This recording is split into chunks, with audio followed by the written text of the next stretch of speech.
Hello, good morning, happy Sunday to you, my towel friends. My name is Grant Smith Ellis. It's so good to have you with me. Listen, towel friends, if you've been watching the John O'Keefe and Karen Read retrial, we'll be back into session tomorrow, Monday, May 19th, 2025, just after 7:30 a.m. That's when coverage will start on youtube.com/@GrantSmithEllis. But I tell you, friends, I was doing some interesting research this morning on the Karen Read and Ted Kennedy connection.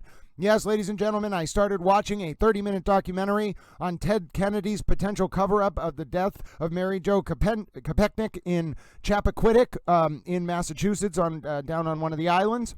And ladies and gentlemen, I found a shocking number of similarities to Karen Read's alleged actions that led to the death of John O'Keefe.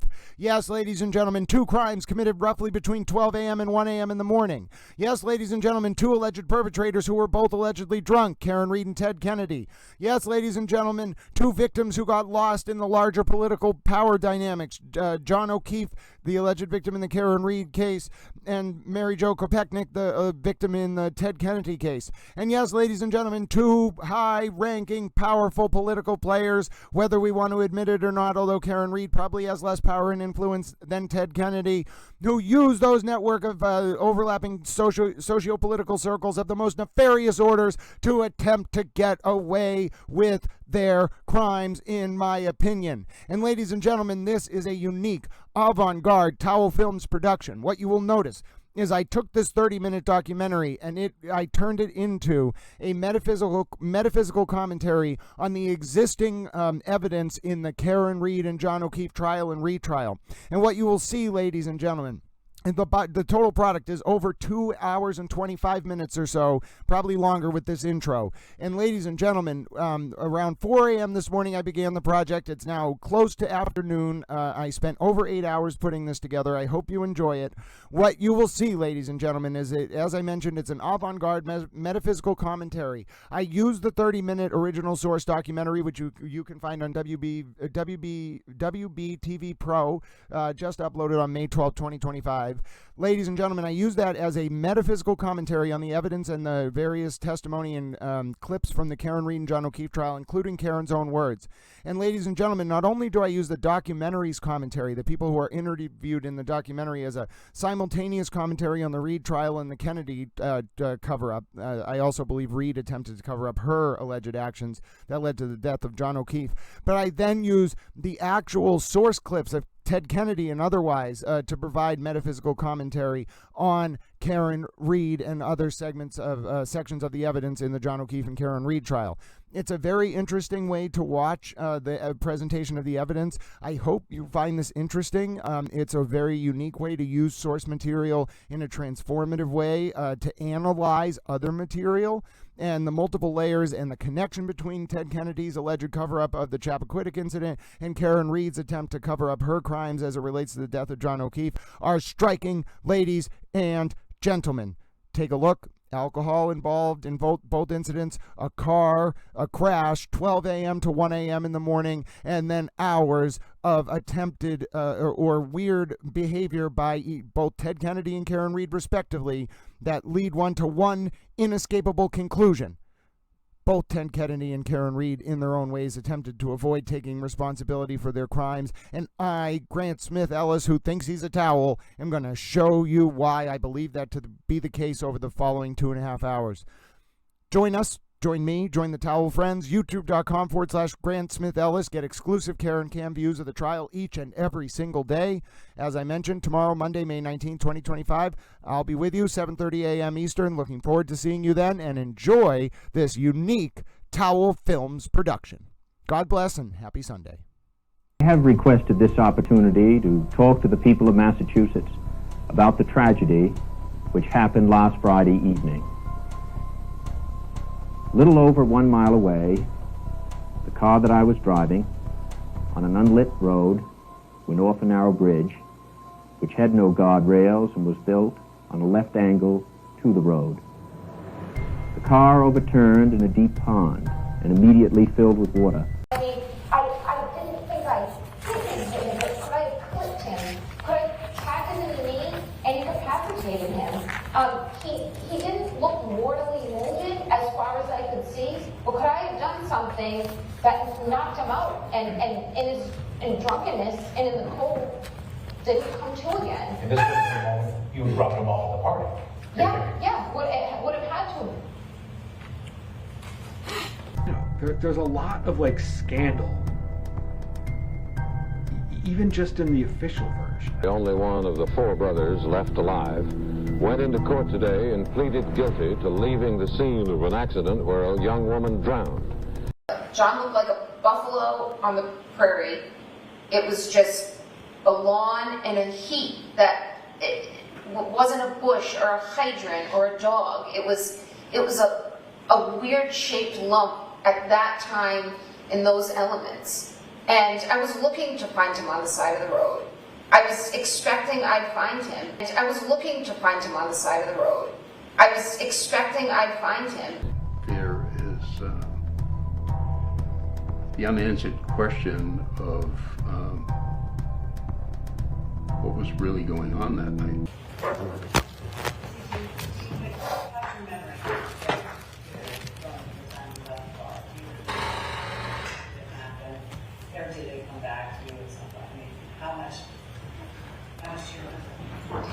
I remember it, but I questioned do I remember it because it's been relived so much. I mean, when I see the video of me driving from the waterfall, like what I just described, tapping the brakes when I crossed the intersection, Washington over Sherman Street, do I actually remember that I kind of slowly proceeded through that green light? No, I don't actually remember that. But I've seen the video so many times that you then question, did I remember it on my own?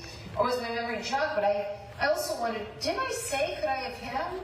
Or was it told to me that I said I hit him? And I knew I never could have said that, so the closest I must have said was, did I hit him? I know I said I hit him, but did I really say it as many times as law enforcement's claiming I said it?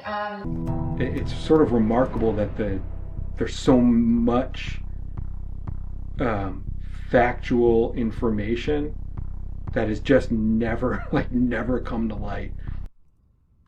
We have been clear from the beginning at the time in which the infotainment system shows that there was a collision. We've been clear. And the data has been clear. That has never changed. That data in the telestream system is based on a clock in the Lexus, which both sides know full well is different than a clock in an iPhone. What can or will he do to preserve his potential as a candidate for President of the United States? Anything more to say about the clip that was played today? No, thank you. Karen John's niece was on the stand. Any reaction to her testimony? No comment. How about would you like to see her? No comment.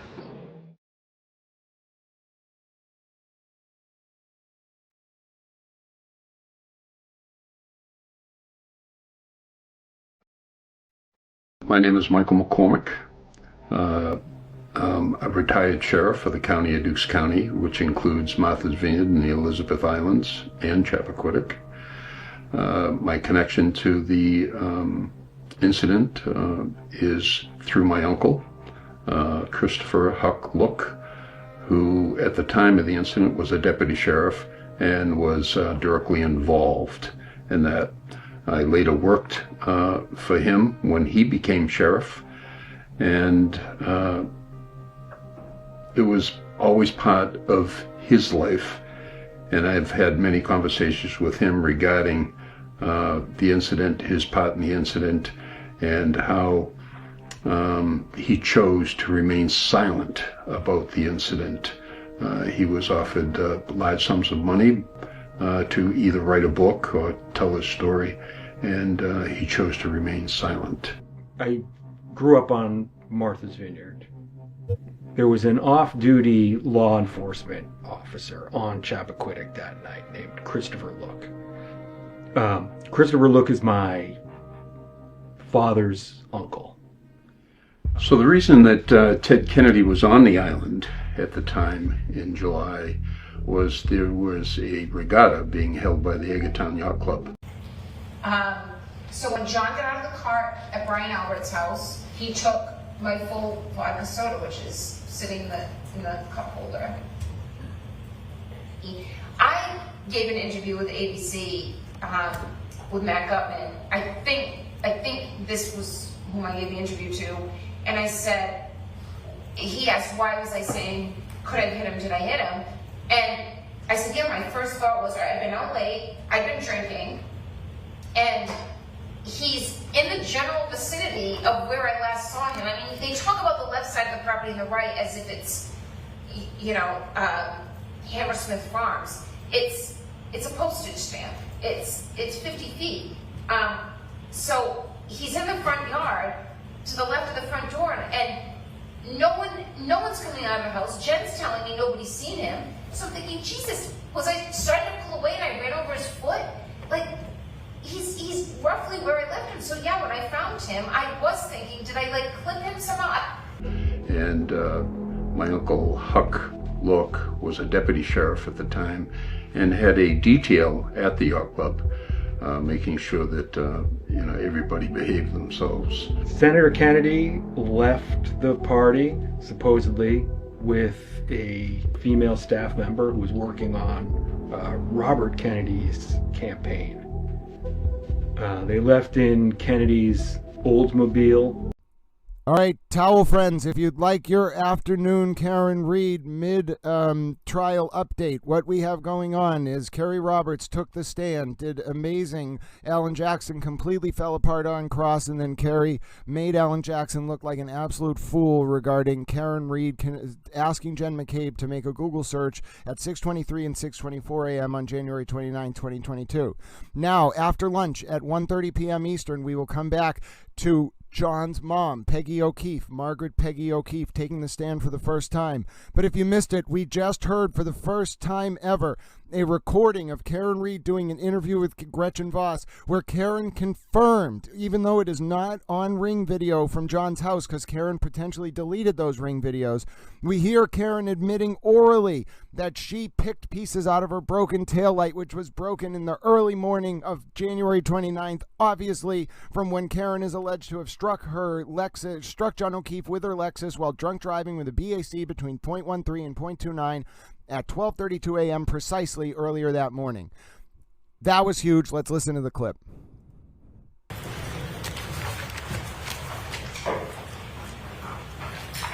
When my car was seized, there was a few small pieces of taillight missing that I had picked out at John's at 5:45 before we drove over to Fairview. I'm showing Jim and Kerry, look what I just did to my light, and I'm worried that there's going to be some kind of electric short circuit. There's like the bulb is showing, and some of the red plastic's missing. So I picked pieces out of the light housing that had kind of collapsed within the light and dropped them in John's driveway. The time they left is somewhat in dispute. Huck Look, he took the yacht club ferry back to Chappaquiddick, where he had a residence. He lived there, and got in his private car and was driving home when he sort of came upon a car that was driving in the opposite direction. He noticed that there was a male driving. He didn't recognize the person, and that there was a female occupant also in the car. As he passed them, he looked in the rearview mirror, and he noticed that the car had come to a stop. To the house, flagpole. Directly in front of the house. Okay. Was it anywhere near the flagpole as you drove by? Probably like a car length from that. A car length from the flagpole? Yes, give or take. Is that the middle, right, or left side of the house? That would be towards the left side of the house. As you drove by that SUV, what was your primary focus? My sister, sir. Like watching her get in. You were being attentive to her getting in? Correct, sir. As you watched her get in, did you glance or see anything else in your vision as you were watching your sister go into the house? I saw that there was a woman in the driver's seat of the black SUV in front of me, sitting there with her hands on the steering wheel at 10 and 2. Did you get a good enough look that you would remember who that person was, or was it too brief to identify the person? It was too brief, sir. You saw the person in the SUV with their hands on the wheel. How did you see them inside the car? Their dome light was on. Do you know how a dome light comes on in a vehicle?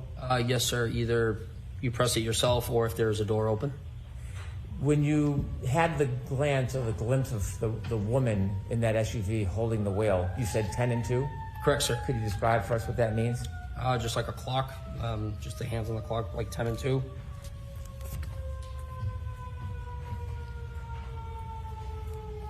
If I may. I was just waiting for the siren, Your Honor. If I could show Exhibit 3 to Mr. Nagel.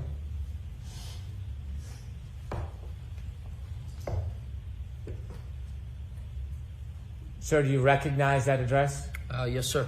And what is that address? That is 34 Fairview Road. Do you recognize the flagpole? Yes, I do, sir. Thank you. When you drove by and you said you saw a woman sitting in the front and the dome light was on, did you see anybody else in the car? No, sir. Were you looking for anybody? No, sir.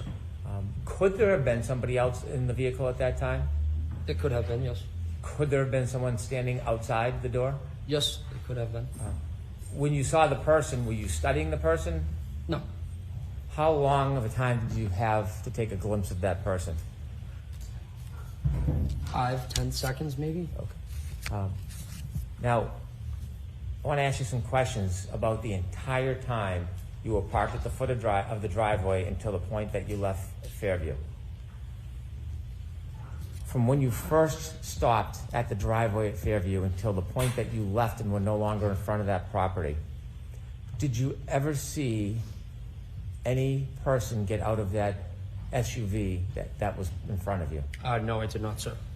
Did you ever see anybody, any man, ever cross the front yard towards that home? No, I did not, sir. Did you ever see any man ever enter or stand in that front door? No, I did not, sir. Did you ever see anybody walk across the front yard to the side door? I'll allow it. No, I did not, sir. Did you ever see anybody enter that side door other than your sister? No, I did not, sir. As you were parked at the driveway the entire time, that generally 5-minute time, did you ever see anybody get out of the SUV and walk down the street towards the driveway? I'll allow it. No, I did not, sir. Did you ever see anybody walk past your truck and up the driveway? No, I did not, sir. Did you ever see any person other than your sister outside of those vehicles the entire time that you were at Fairview? I'll allow it. No, I did not, sir. I have no further questions. Thank you. So he thought perhaps, there was, they needed some assistance. So he got out of his car and approached the vehicle that was stopped. The vehicle then backed up towards him and then went in a forward motion, took a right-hand turn, and went away from him. He didn't think much of it. He did note a partial license plate, returned to his car, and then went home. They supposedly took a wrong turn on the way to the ferry. And this is the small ferry that goes from downtown Edgartown to Chappaquiddick. And of course, what we now know, or what we now suspect happened, is that car continued on the road, which is called Dyke Road, and attempted to go over the Dyke Bridge unsuccessfully and landed in the water, a body of water called Poacher Pond. When you walked out of the bar, how many drinks had you had? I had probably about 4, and not 4 that I completed either. I didn't drink maybe more than a few sips at the waterfall. And 4 drinks you felt fine to drive? Yep. Clip 8, please. Okay.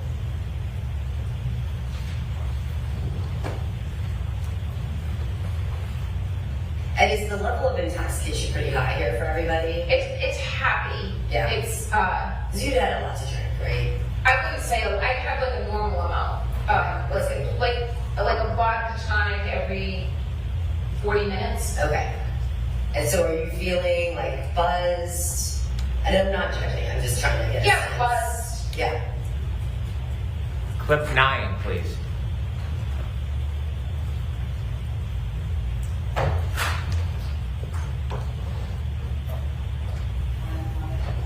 The final count of my alcohol intakes, probably about 5 or 6 or 4. The drinks that they were pouring me at McCarthy's, which is where I consumed most of the alcohol, was the weakest vodka tonic. It tasted just like old soda water with lime. Not that I need it to be a martini, but it might have had a splash of vodka in it. So I said, John, this drink tastes like it has no vodka in it. He said, just get a shot and mix it yourself. So each drink was being counted as a double. So I would get a vodka tonic, and then I would pour a shot into it, so that would count as 2. Frankly, it just felt like a regular cocktail. It was just a really weak pour, so I asked for a shot. So for my taste, it just tasted like that's the normal strength of what a drink should be. So I had maybe 2 or 3 that are being counted as 4 and 6. And I don't know, I felt fine. I felt like I was buzzed. And then there was one drink, the last one that was given to me, which I would have counted as 3, but they're counting as my 6th cocktail. The guys that we were with brought around shots, and they gave me one that I didn't drink, but I poured it in my drink. So that's now my 5th and 6th drinks, with the 7th, which is a shot that all the men did, and I poured it. So that one glass that I'm holding, that I go into the waterfall with, has 3 drinks in it, a vodka tonic and 2 shots. And which is why John said to me, you're not leaving that drink here, like you haven't touched it and just poured a bunch of vodka. He's like, just take it with you, which was something he always did.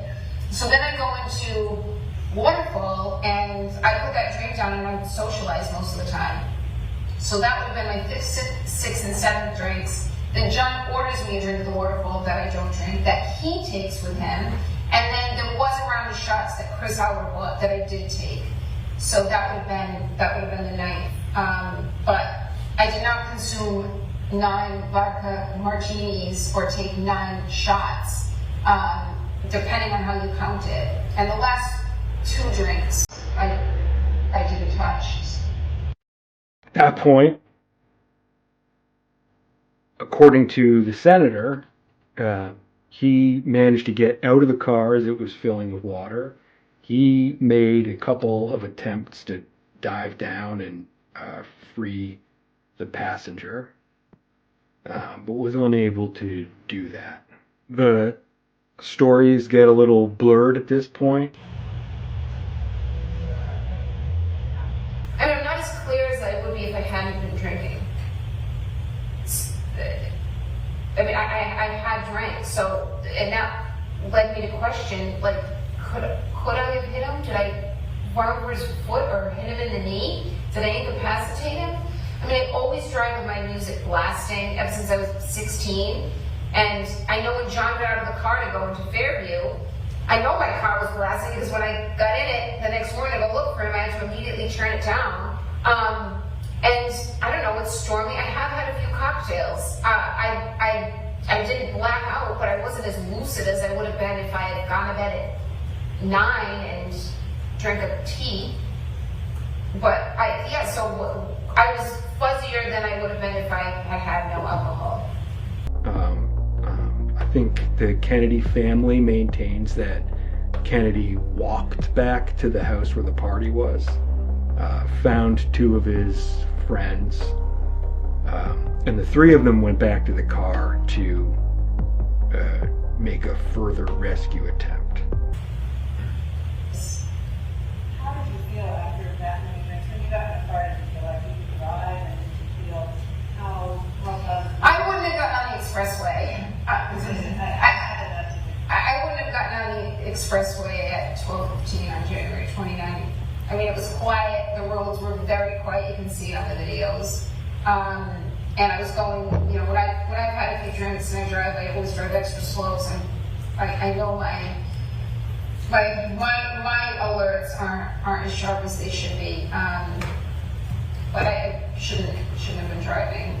But I don't think I was driving. I know I wasn't driving recklessly. I mean, I've got plenty of video of myself driving all over the place. I put my car in John's garage, which is incredibly narrow, and I had a very oversized SUV. You see me.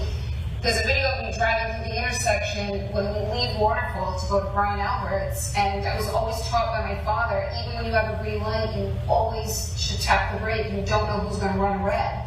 And I see me doing that multiple times between 12 and 1 and 5 and 6 a.m. So I know I was driving safely, not as safely or as alert as I would be if I had no alcohol. But I was not driving recklessly by any measure. This is the middle of the night. The official story is that the two friends then went back to the rental house, and Kennedy walked several miles to the Chappie Ferry dock, swam across, walked back to the hotel in Edgartown, the Harborview Hotel, and passed out from stress and exhaustion. Woke up the next morning around 10 a.m., called the police to report it. There was a woman who was a mother to kids that were close to John's kids, who lived very close to the Alberts. In fact, when Jen was navigating John to the Alberts when I was driving, she said it's near Ashley's house. Ashley and John were hooked up prior to John and I dating.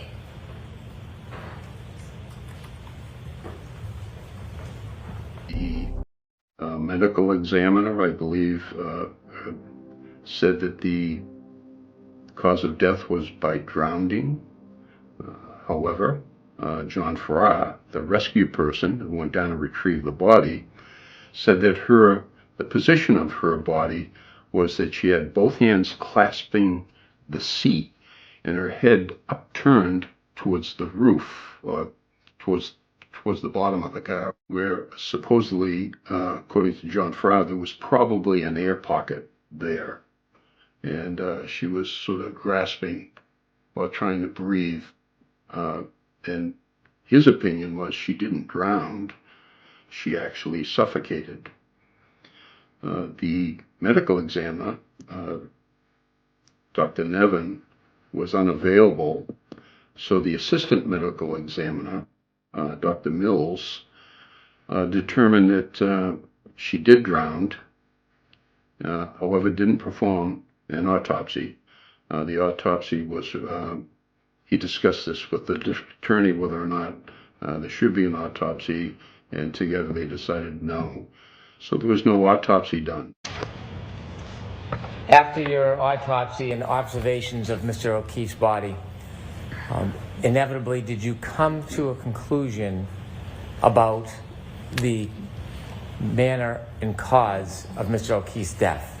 And I'll ask you first about the cause. To a reasonable degree of medical certainty, did you reach a conclusion about the cause of Mr. O'Keefe's death? Yes. The cause of death was determined to be blunt impact injuries of head and hypothermia.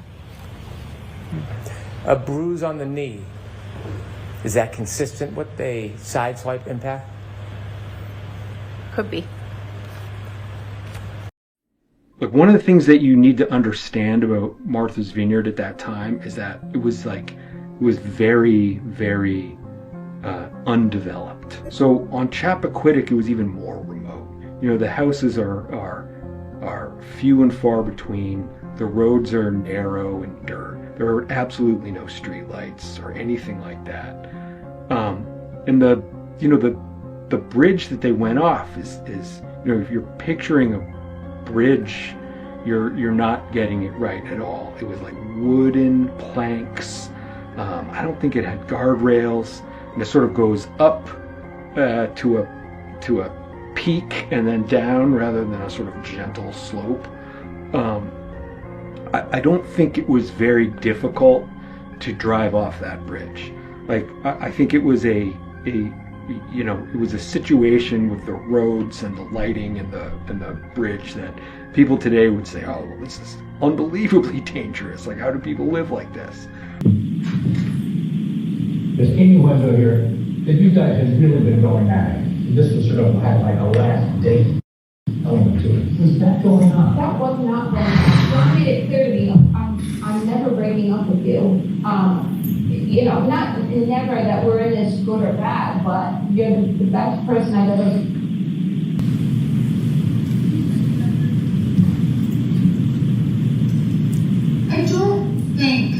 I don't see how John would have known about my text with Brian.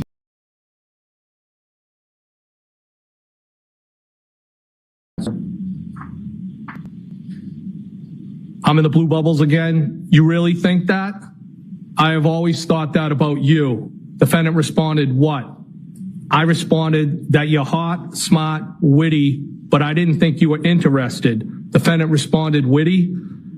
I responded, yeah, meaning quick with a response. Tell me why you got my number and reached out to me. Defendant responded, just thought we were the same / from the same neighborhood.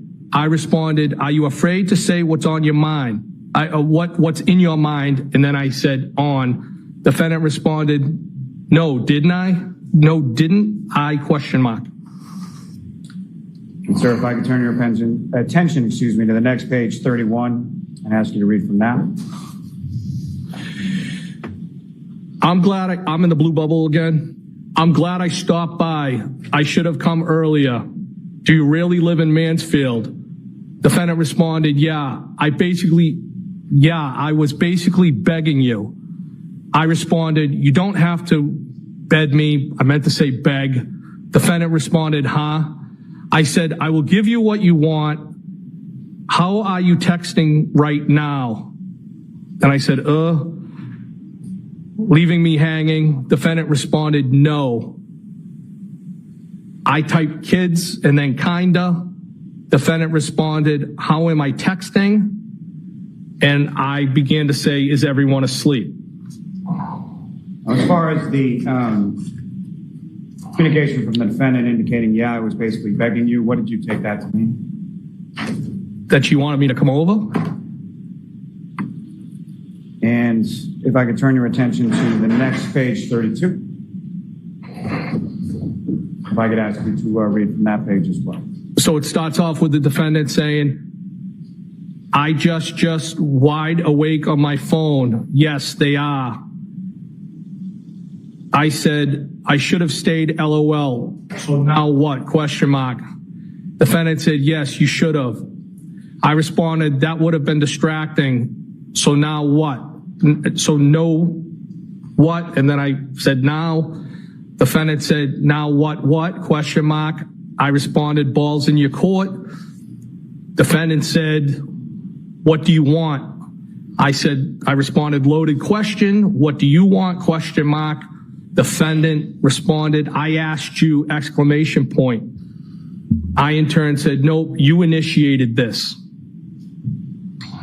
If I could turn your attention to the next page 33. If I could ask you to read from that, sir. I said, spit it out. I'm in the blue bubbles. Defendant said, hey, we're single and we don't have kids. We can do whatever we want. And I'm not sure if he knew he would have reacted very strongly. I think we would have broken up, but I don't think John would have lost it and caused a fight. I didn't feel like John's emotions with me got really strong. Two things. Either he's hurt himself and is incapacitated. He could be passed out on someone's couch, which is just weird. We're not on a campus. Everyone lives in their own home with children, or he's sleeping with someone. And there were multiple women in the neighborhood of Fairview that John had been with. And one of them very recently, before I started dating John. My Uncle Huck, who went on to become sheriff of Dukes County, he became involved in the story by being on Chappie that night, seeing the Oldsmobile and placing it at a slightly different time than the official story. One of the questions that immediately arose was, wait a minute, if this accident happened sometime between, midnight and 1 a.m., depending, or 11 and 1 a.m., depending on whose timeline you're listening to, why did it not get reported until the next morning? We'll backtrack later to the time let's start at 34 Ferry. So, who are you with? Pull up and let me see. I'm with Jen McCabe and Carrie Roberts, and Carrie Roberts is Ford Explorer.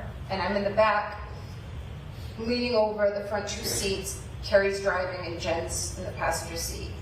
And I described this to everyone, so you've probably heard this before, but John looked like a buffalo on the prairie. It was just a lawn and a heat that it wasn't a bush or a hydrant or a dog. It was a weird shaped lump at that time in those elements. And I was looking to find him on the side of the road.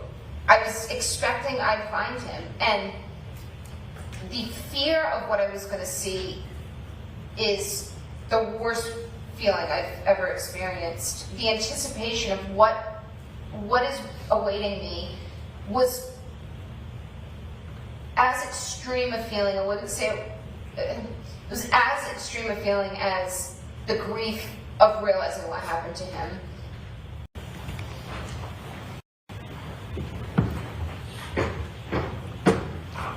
And his mother leans over the kitchen island and says to me, I think it looks like you got hit by a car. It looks like you got hit by a car. And, Kennedy's story is that he was sort of exhausted and in shock and just kind of collapsed. And once he got back to his hotel room and slept all night. But that doesn't answer why did the other two guys on Chappie that night not call it in? Whatever. It wasn't the same chaos as my client screaming into the phone that John never came home, waking you out of a dead sleep, correct? Correct. But when you recounted that conversation or those conversations to Sergeant Blank, you didn't say a thing about Miss Reed saying that there had been an argument, did you? I'm saying I don't remember the specifics of my conversation with Officer Lank. I'm also saying that I was woken up out of a dead sleep. Karen showed up at my house screaming. I went out to help her look for John. And then we found one of my closest friends on the front lawn. And she was saying crazy things and acting crazy and Ms. acting McCabe, that's not my erratic. question. And so every Ms. McCabe, police that is officer not that my I question. spoke to, Let her finish. every police officer that I spoke to, I tried to answer their questions the best I could. It took me hours and in some cases days to remember all the things that Miss Reed had said. My mind, I was in a state of shock. But the minute I remembered, she said, I hit him, I hit him, I hit him. I called Officer Lank. And your memory's getting better, even as we speak here today, correct?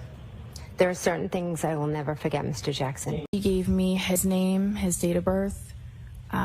She denied him having any medical history or daily medications or allergies. I was kind of moving around. She was moving around the scene. So I was kind of moving around, trying to gather the information with her. Did she say anything to you in addition to the typical background information that you would try to obtain from somebody? Yes. What did she say? Well, I asked another question. Once we had come to a stop, I asked if there had been any significant trauma that happened that preceded this, and she answered with a series of statements that she repeated. I hit him. I hit him. There was a woman next to us who told her to calm down, stop talking, calm down, you're hysterical. So she repeated, I hit him, and a police officer asked her, said, you what? And she repeated it again, I hit him. And the officer then signaled for his sergeant to come down to the scene or down to where he was. When she first told you that she had hit him, you said there was another woman next to her. Did you know who that woman was? Not at the time. Do you now know who that woman was? I do. And who was that? Miss Jen McCabe. Did you know Miss McCabe at that time? No. Do you know her personally now? No. Are you friendly or friends with her in any way? No. You mentioned that when the defendant said, I hit him. Miss McCabe was trying to intervene? Yes, it appeared that way. What did it appear she was trying to do? Trying to get her to calm down, to stop talking. It appeared that she was Sustained. Disregard that comment. Did Miss McCabe interject verbally? Yes. After Miss McCabe interjected and the defendant made those statements about hitting him, did you persist in getting more information, asking to clarify what she meant by I hit him? No, I did not. Why not? A few reasons. I felt at that point,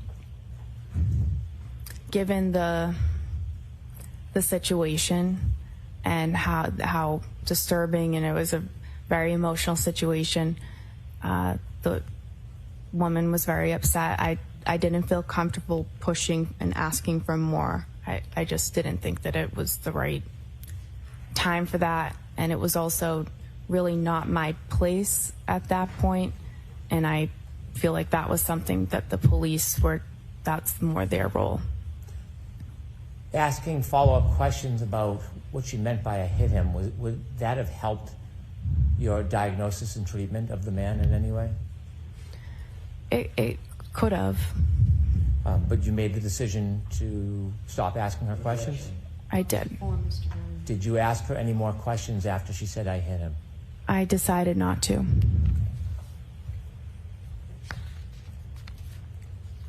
At some point after you spoke to the defendant, did you go back to the ambulance and tell anybody, any of your colleagues? I did. And why would you do that? That's the whole point of me trying to get more information, is that I get the information and I bring it back to the people who are treating the patient. So.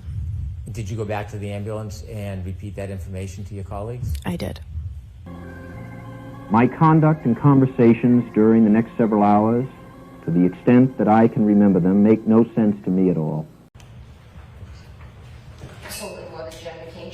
Jen McCabe, it's me or her. Either I'm going down, Jen, or you are. So, one of the theories is that nobody called it in because they were working on their story. They wanted to get their story straight. Slithered off the bed into my arms to the floor. It's just that he's gone. She lost it for a little bit. And then within a pretty short period of time, she said, Dad, what are we going to do? What's the plan? Now, as far as this first voicemail, what time did this occur? 12:37 a.m.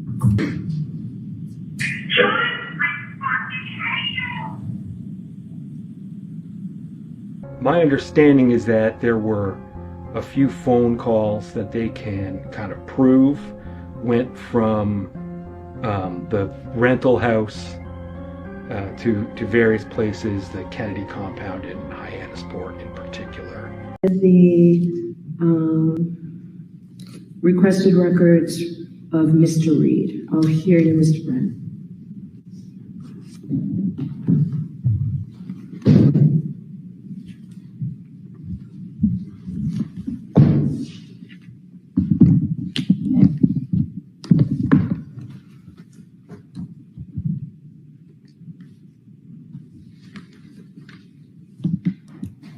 The Commonwealth has filed a Rule 17 motion to obtain phone records from William Reed for a 24-hour period. Secondly, the Commonwealth in that motion is looking for records regarding call logs for a 30-day period for William Reed. Although a different motion similarly, the Commonwealth has filed motions simply for the call log for 30 days for Janet Reed.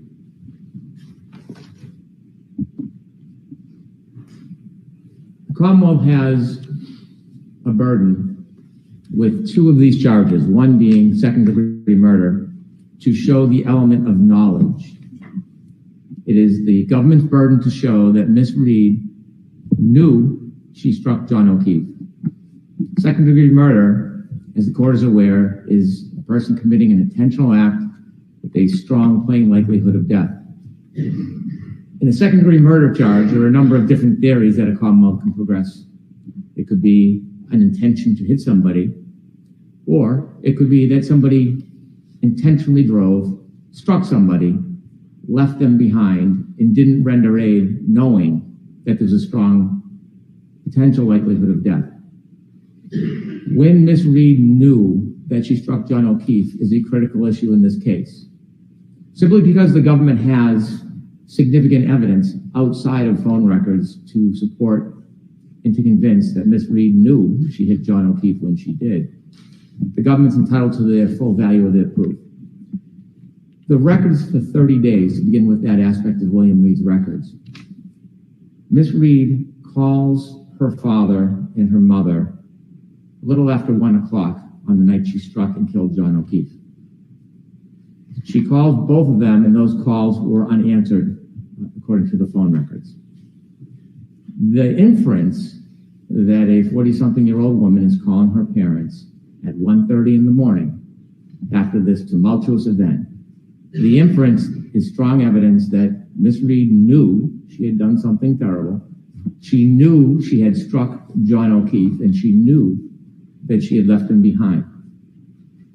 The 30-day period is an attempt to protect the privacy rights of William and Janet Reed by not asking for the call, the text messages, not asking for SMS messages, not looking to forensically download the phone, just the call records, because I expect it will establish that there are no other calls in that 30-day period from Miss Reed to her parents at 1:30 in the morning. But can't you get that from Ms. Reed's phone? No. There were 2 search warrants from Miss Reed's phone. I can't read them. The search warrant that was attached that I have isn't clear, so I'll need clear copies of those search warrants. Those are provided by the defense. I can provide clear copies. The 2 search warrants from Miss Reed's phone are from a period of January 28, 6 p.m. to January 29th at 6 p.m. Okay. And the other one is January 28th, 9:30 to January 29th, 5:30. Okay. And so they're not in Miss Reed's records. I am not looking to see any of the other numbers that the family called, friends, family, whatever their purpose is. I'm not looking to even see it.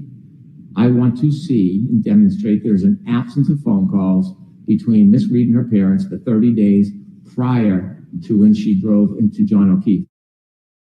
It would help the defense. They want to expand that to 6 months or a year. I'm agreeable, because if there was phone calls at 1:30 in the morning, I would not argue the inference that it was remarkable. That would be an unfair inference. But in the absence of any other calls, it is terribly remarkable that she is panic calling her parents at 1:30 in the morning. And here's why it's important. The type of injury John O'Keefe suffered that led to his death was a type of injury that was treatable. If he had received treatment within 1 to 2 hours, I expect that there are medical procedures that could have saved him. They could have produced a drill and drilled it into his brain to create bleeding so it wouldn't swell, or they could have cracked his cranium. Now, certainly he would have suffered significant impairment, but I expect the government is pursuing a witness, and my expectation on my research is a witness will say life-saving procedures within the first 2 hours would have saved or could have saved John O'Keefe. And so if Miss Reed knew within the first 2 hours that she hit him and that medical procedures could have saved his life, then this is relevant material to show her knowledge that something dramatic had happened. And that's why I want the 30 days. Only phone calls with her mother and father. Nothing else am I interested in. The second part is the 24-hour period with William Reed. The 24-hour phone records will show Mr. Reed's phone calls throughout that evening or that morning. And it's important because Mr. Reed had an opportunity to speak publicly, and he did so on Fox 25, which is the subject of another motion. And when he speaks to Fox 25, he gives what I see as an implied admission that his daughter told him that she had hit something. She felt she struck something. She said, "Dad, I think I struck something." I said, "What do you mean?" Right? This was in the hospital, right? I think there's more to that story that will be explored at trial.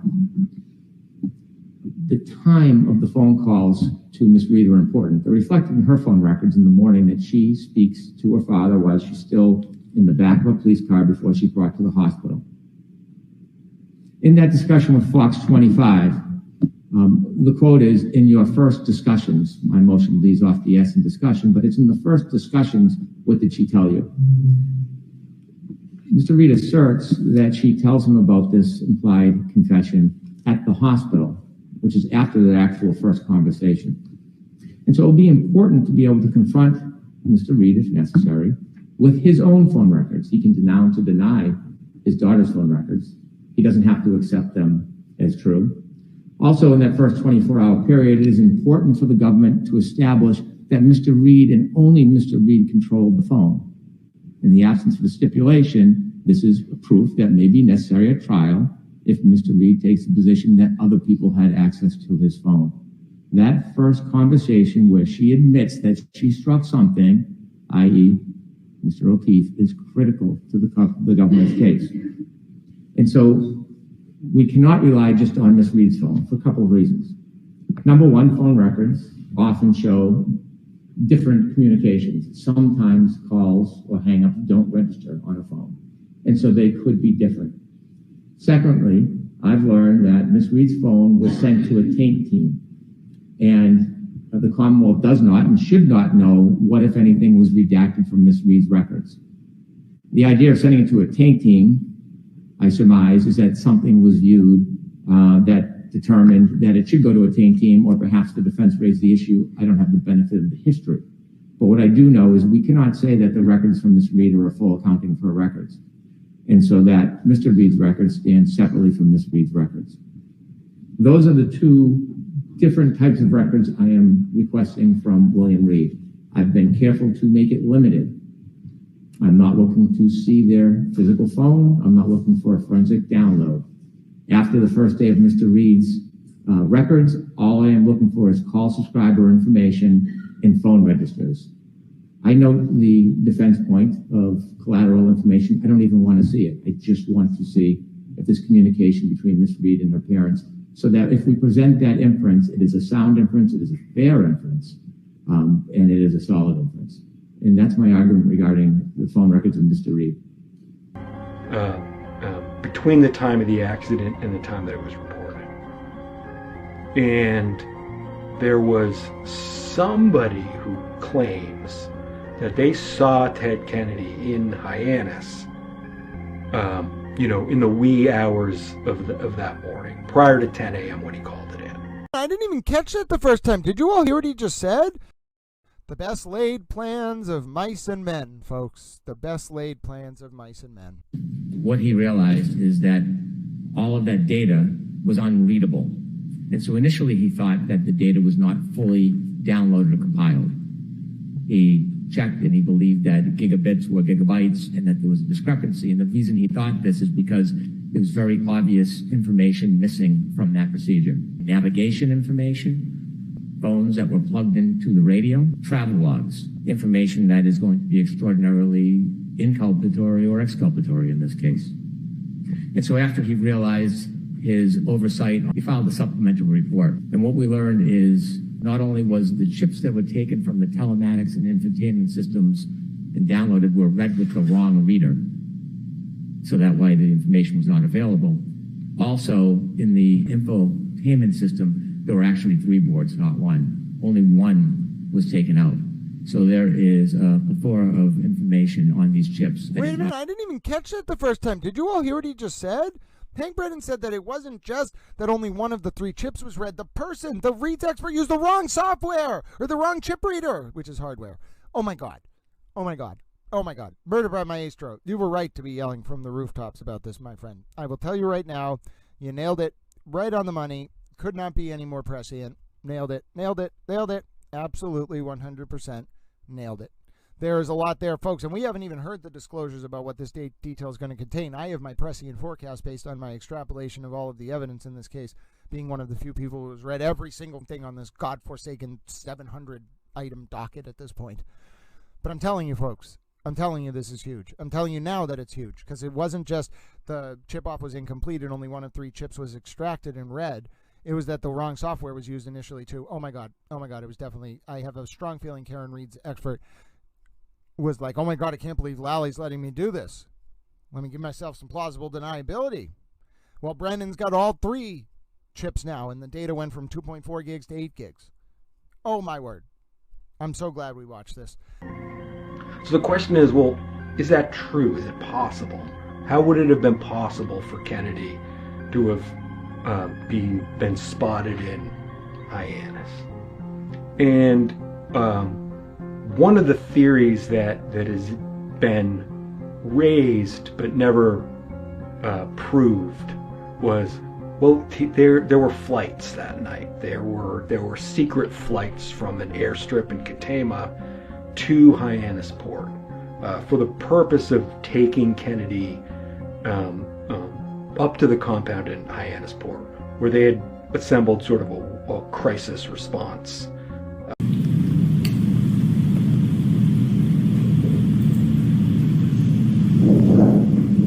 Could you stop that video? Do you know who that is? I believe that's the defendant. Continue, please.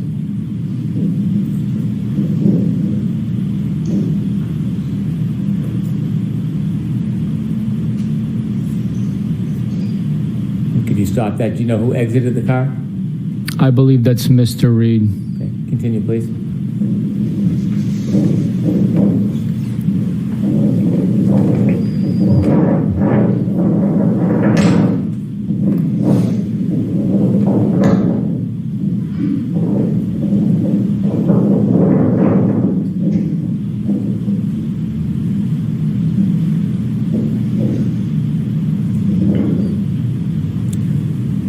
Thank you. Did you continue to watch the video from the driveway? Yes. During that time period? Yes. Did you see anybody else get out of that car that was in the back? Yes. And who did you believe you saw getting out of that car? I believe it was the defendant's brother.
Thank you. Did you look at video from 1240? Yes, I did. Could we have video 171?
and 175.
Thank you.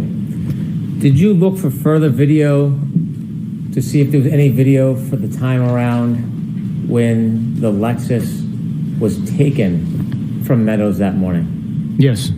Was there any video that was produced that shows the time around before and the time that Lexus was removed from that driveway that morning? There was no video, no.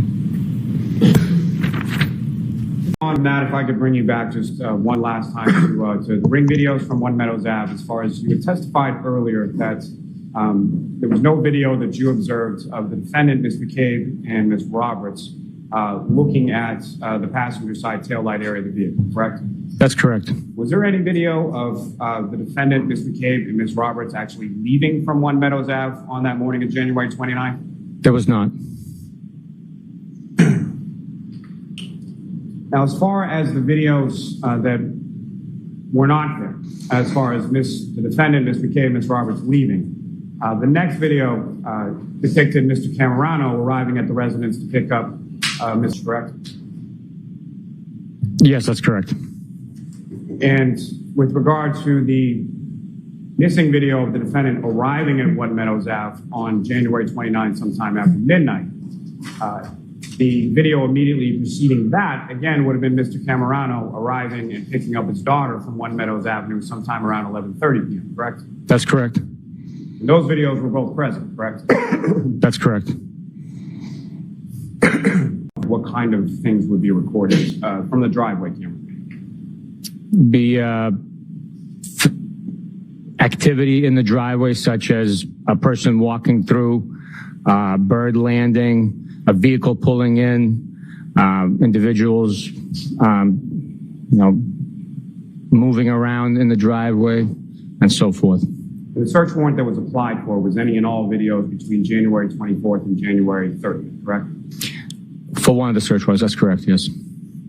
And with respect to that time frame, what, if any, activity based on information that you had received was not available or was not shown on those ring videos?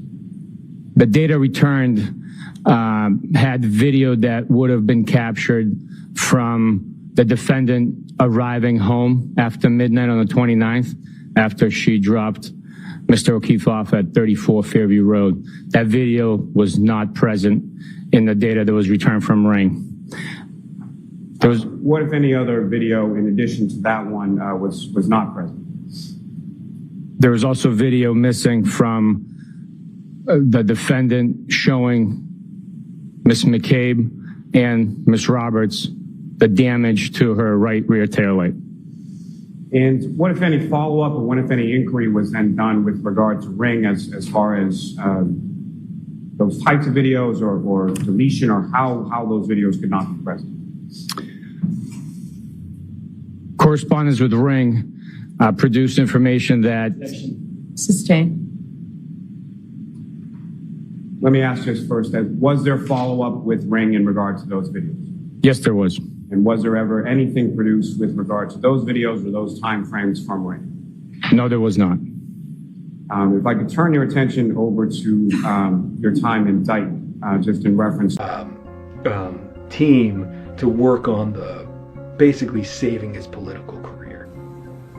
Although my doctors informed me that I suffered a cerebral concussion as well as shock, I do not seek to escape responsibility for my actions by placing the blame either on the physical and emotional trauma brought on by the accident or on anyone else. My client has no criminal intent. She loved this man. She is devastated at what happened and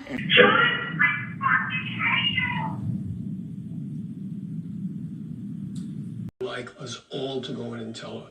I said, no, I'm her father, I'll do it.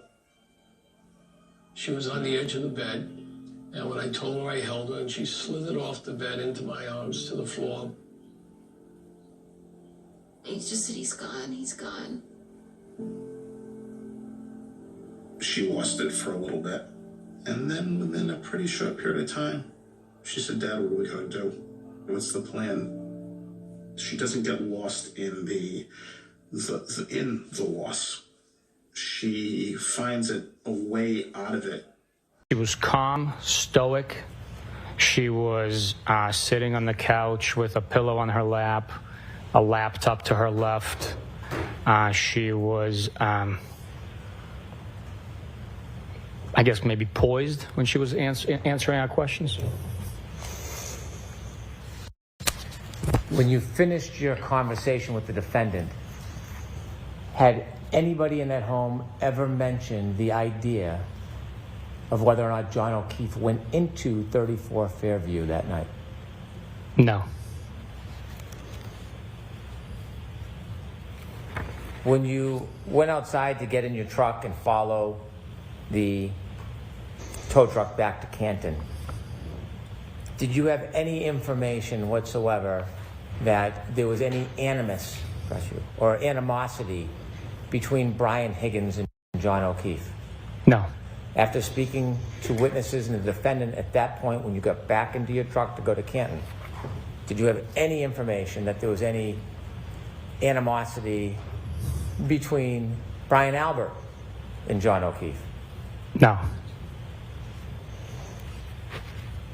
So there was a pilot, a local guy, who was friendly with Huck, friendly with Kennedy, despite being politically on the opposite side of Kennedy. And as it turns out, Kennedy's official story of what happened is just not true at all. And so you go to Ms. McCabe's house, and can you describe for the jury sort of what you observe or what you see when you're first coming up to Ms. McCabe? I pulled in the driveway behind Karen's car, and Karen and Jen are in the car talking. I'm still on Bluetooth so I can hear them. And Karen said that she remembered leaving him at Waterfall. And Jen said, no, I saw you pull up to my sister's house. And then at some point in the conversation, she said, what about my taillight? What about my taillight? And I looked, and there was a piece missing, but it was caked on with snow. You could tell there was a little black hole, but there was snow like caked on it, and it was a blizzard at this point. Now, and when you get to Ms. McCabe's house, or what you were just testifying about as far as the taillight, when is it that you're making those observations? In Jen's driveway. And so about how far away from the defendant's car are you the first time that you see or your attention is drawn to this taillight? I was parked right behind them in the driveway. And can you describe which part of the vehicle you were looking at as far as which taillight that you're observing this damaged? The right passenger. And is put on the line, correct? Yes. And so what is the first sort of iteration of the story that the defendant tells you happened the night before?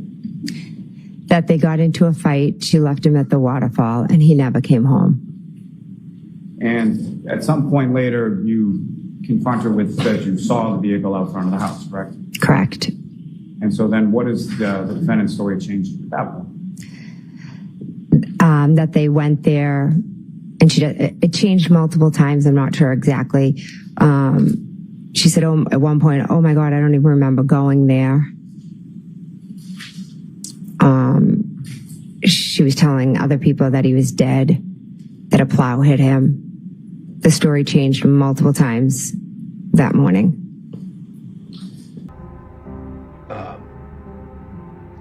So Kennedy didn't walk all the way back from the Dyke Bridge to the Chappie Ferry. He got a ride. And he didn't swim across. And anyone who's taken the Chappie Ferry, that shouldn't surprise. That shouldn't be surprising news. It's as little, fits 3 cars, that's it. It's just like, it's an open air. It's like a barge with guardrails and 3 cars drive on it. And it's not very far across the harbor from Edgartown proper to Chappaquiddick, 100 yards. I mean, it's really narrow paths. But as you're going in the ferry, the current going in and out of the harbor is so strong that you make this like U-shaped journey. And swimming across that in the dark with that current is like, it's very, very difficult to believe that happened. And in fact, from what I understand, it did not happen. He got a ride across in a private boat. Notice of our own expert. And there's one thing, many things, but one critical thing the experts will all agree on. That nudging did not cause the damage to that taillight. The defense position is also contradicted by dash cam footage. Sadly, an officer went to the O'Keefe home to check on his niece and nephew on that tragic day. And when he did, he had a dash cam video further reinforcing that taillight is missing well before that vehicle makes it to the Sallyport area. If we could play Exhibit 7, which is the dash cam footage showing Mr. O'Keefe's car in his driveway at 8:22 a.m. If you could close up to the court, please. If you compare the right side to the left side, although covered and impacted by snow, if you could more close up, please, you can see that taillight, just like the detective in Dighton said, just like the 508 ring video shows, is missing. Is missing. There's no plant.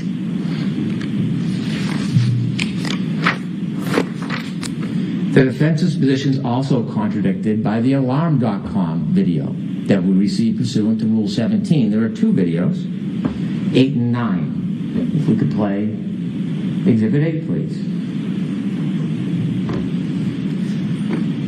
This is the defendant's car arriving in Dighton in the driveway. The defendant on the passenger side, and you can see them walk to the back of the car near the right taillight and stop. What are they stopping for? We can play video 9. And this is when the car is being put on the tow truck before it makes it to Canton. And just like 508 in the driveway of Meadows, John O'Keefe's home, you will see that right taillight, 9 white, showing the missing taillight cover on 2 occasions. If you have an opportunity to stop the video at the important points, please do so. Can you lower it? We cannot. Can you zoom in on it? Your Honor, I would encourage the parties to look at it on the computer. The clarity is much better, and it's very clear, the white light missing video. I cannot see it clearly on the screen. So will you give me a flash drive of all of these exhibits? Oh, there we go. Okay. If you look at it on a small screen, see right there? I do see it. Yeah, and then you'll see it again. So the Alarm.com video contradicts the defendant. If anything exculpatory about these Sallyport videos. In fact, this whole idea of third party or plant doesn't come to town until 9 months after Ms. Reed is indicted. Our questions about him swimming across the channel that goes from Edgartown proper to Chappaquiddick, because several years before, he was involved in a plane crash, and he survived the plane crash, but suffered severe back injury and from that time on wore a brace on his back. I know this. I've met Kennedy. I've sort of hugged him, felt the brace that he was wearing, and this was many years later. So for him to have swum across the channel with a back brace in the middle of the night is something that's questionable. Instead of going back to the Harbor View where he was staying, he had his friend fly him from Katama to Hyannisport, and then fly him from Hyannisport back to Katama to go, back to his hotel room and, pretend that he had been there all night. So one of the reasons that nobody had ever proved this, even though there were, plenty of rumors, if you sort of knew who to talk to, is that nobody knew the pilot's name. Nobody could tell you who the pilot was. I actually had a conversation with the pilot once at some event I was at, where I was introduced to him. I sort of knew who he was, but I never actually met him. And I can't remember if it was Huck or my father who introduced me. So my father was the sheriff after Huck. So I'm introduced to the pilot, who's very old at this point in time, and just a very, very funny, old guy. I don't know how else to describe him. And we sort of got to talking, and he acknowledged everything. He was not secretive about it. He was like, "Yep, that's what happened. Yeah, oh yeah, I flew him. Yeah, I flew him all over there. Flew him back." Now, what we know is that missing taillight was not tampered with because it was gone hours before police even touched Miss Reed's vehicle. At 5:08 a.m., she left Meadows Road. That's John O'Keefe's home. And when she left at 5:08 a.m., that taillight part was already missing. If we look at Exhibit 6, please. This is from the Ring video of John O'Keefe's home. This evidence directly contradicts the idea that the Sally Port video is relevant to showing break or planting of evidence. As Miss Reed nudges into Mr. O'Keefe's car, she will pull forward and we'll stop the video in two spots so you can get a clear look of that rear tail light missing.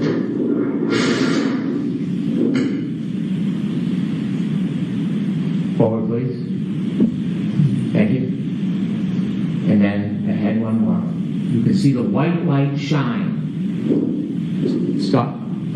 You can see it clearly missing. You can't plant something that's already gone. And the reason why you see white, it is a red taillight cover, and when the red is missing or gone, as it is in this case, the white bulb still shines, and that's why it shines white. The defense position is also contradicted by the ARCA witnesses. If we look at Dr. Wolf's testimony, day 31 of trial, it's noted as Exhibit 10 in our package. Page 36.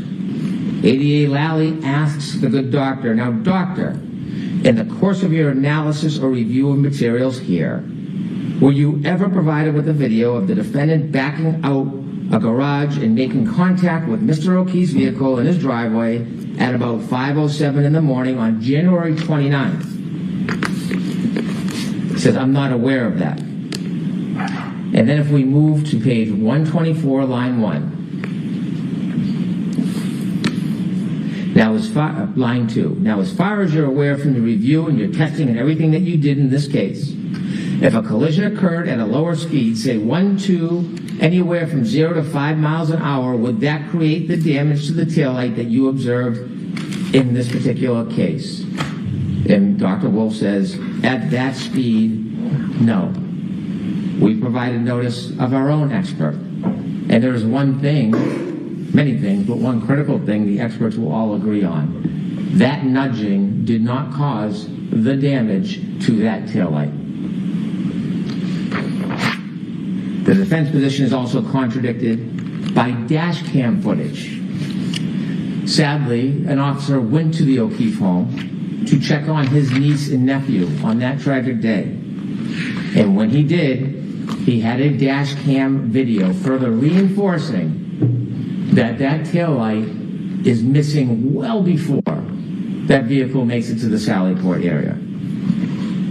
If we could play Exhibit 7, which is the dash cam footage showing Mr. O'Keefe's car in his driveway at 8:22 a.m. If you could close up to the court, please. If you compare the right side to the left side, although covered and impacted by snow, if you could more close up, please, you can see that taillight, just like the detective in Dighton said, just like the 508 ring video shows, is missing. Is missing. There's no plan.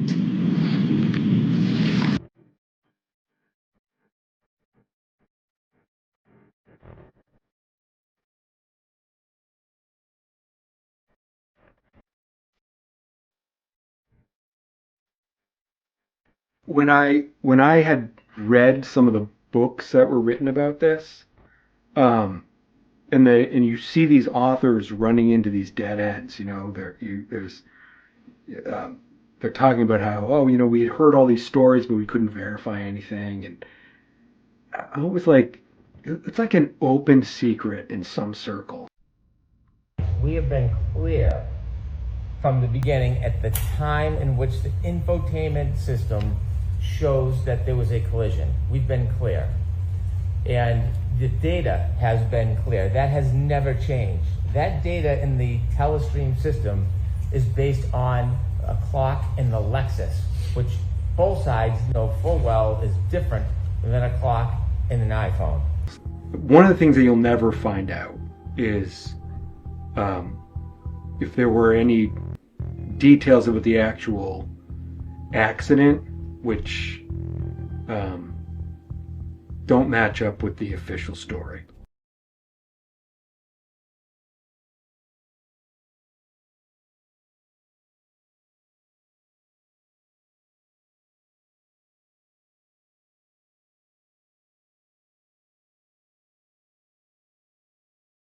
When Huck Look saw the car, it's sort of later in the night than when Kennedy said it was. And the reason that's weird is because it seems like if there was going to be a big delay in reporting it, right? They weren't going to call the cops immediately. Wouldn't you want to make it seem like the accident happened later than it happened, rather than earlier? It just reduces the amount of time between, the accident and when you were reporting it. So it doesn't make sense to me that the official story has them, getting in the car potentially, more than an hour before they were seen. So my understanding of the trial is that it was there was a grand jury assembled, and the grand jury decided not to indict. And so the grand jury members are assembled, and the prosecutor basically makes their best case. And then the grand jury decides whether or not there's enough evidence to issue an indictment. And an indictment is basically like a formal charge. So there was a grand jury on this, and they were like, are we going to indict this person for with criminal charges? And the grand jury said no.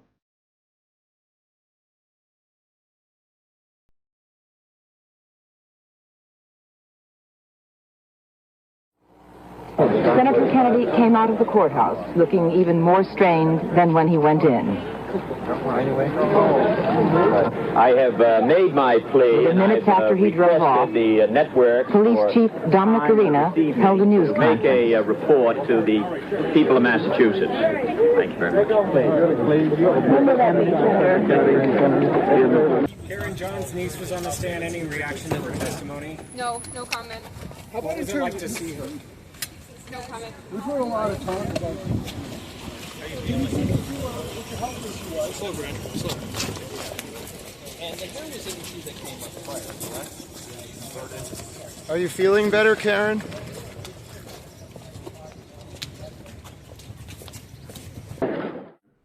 He was charged with leaving the scene of an accident after causing bodily injury. He did get a punishment. He received loss of license from the Registry of Motor Vehicles for several months, and he was sentenced subsequently at a trial, or after, it wasn't a trial, actually he pled guilty to leaving the scene, and the judge sentenced him to 2 months in jail, and then suspended the sentence because he believed that Kennedy had a clean record and was an upstanding member of the community, and there was no real need to actually have him serve the jail time. And it's funny because the pilot and Senator Kennedy were, I think they were friends, but they were not political allies. And it was not long after this that there was a Kennedy introduced a bill to basically have the federal government put Martha's Vineyard and the other islands in a sort of federal trust. It would have been a just really radical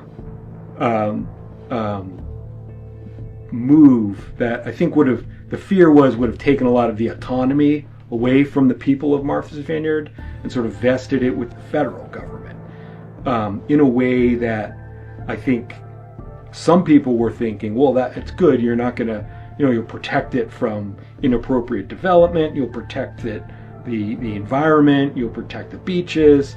The pilot was one of the most outspoken opponents of this bill, and actually goes to Washington to testify against it.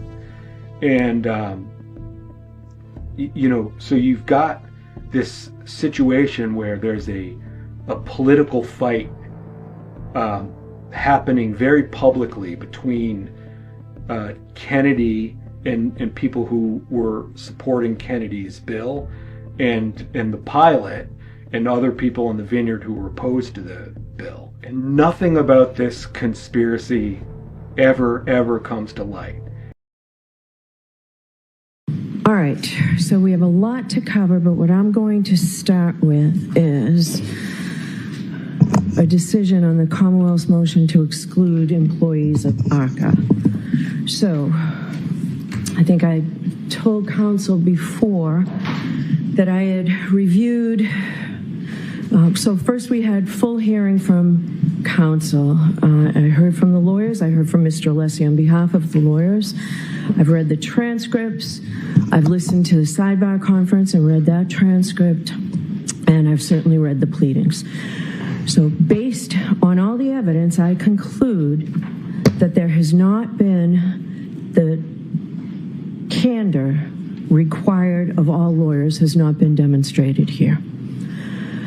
I find that there have been repeated misrepresentations made to the court by defense counsel, and I conclude that they were deliberate concerning the relationship with the ARCA witnesses.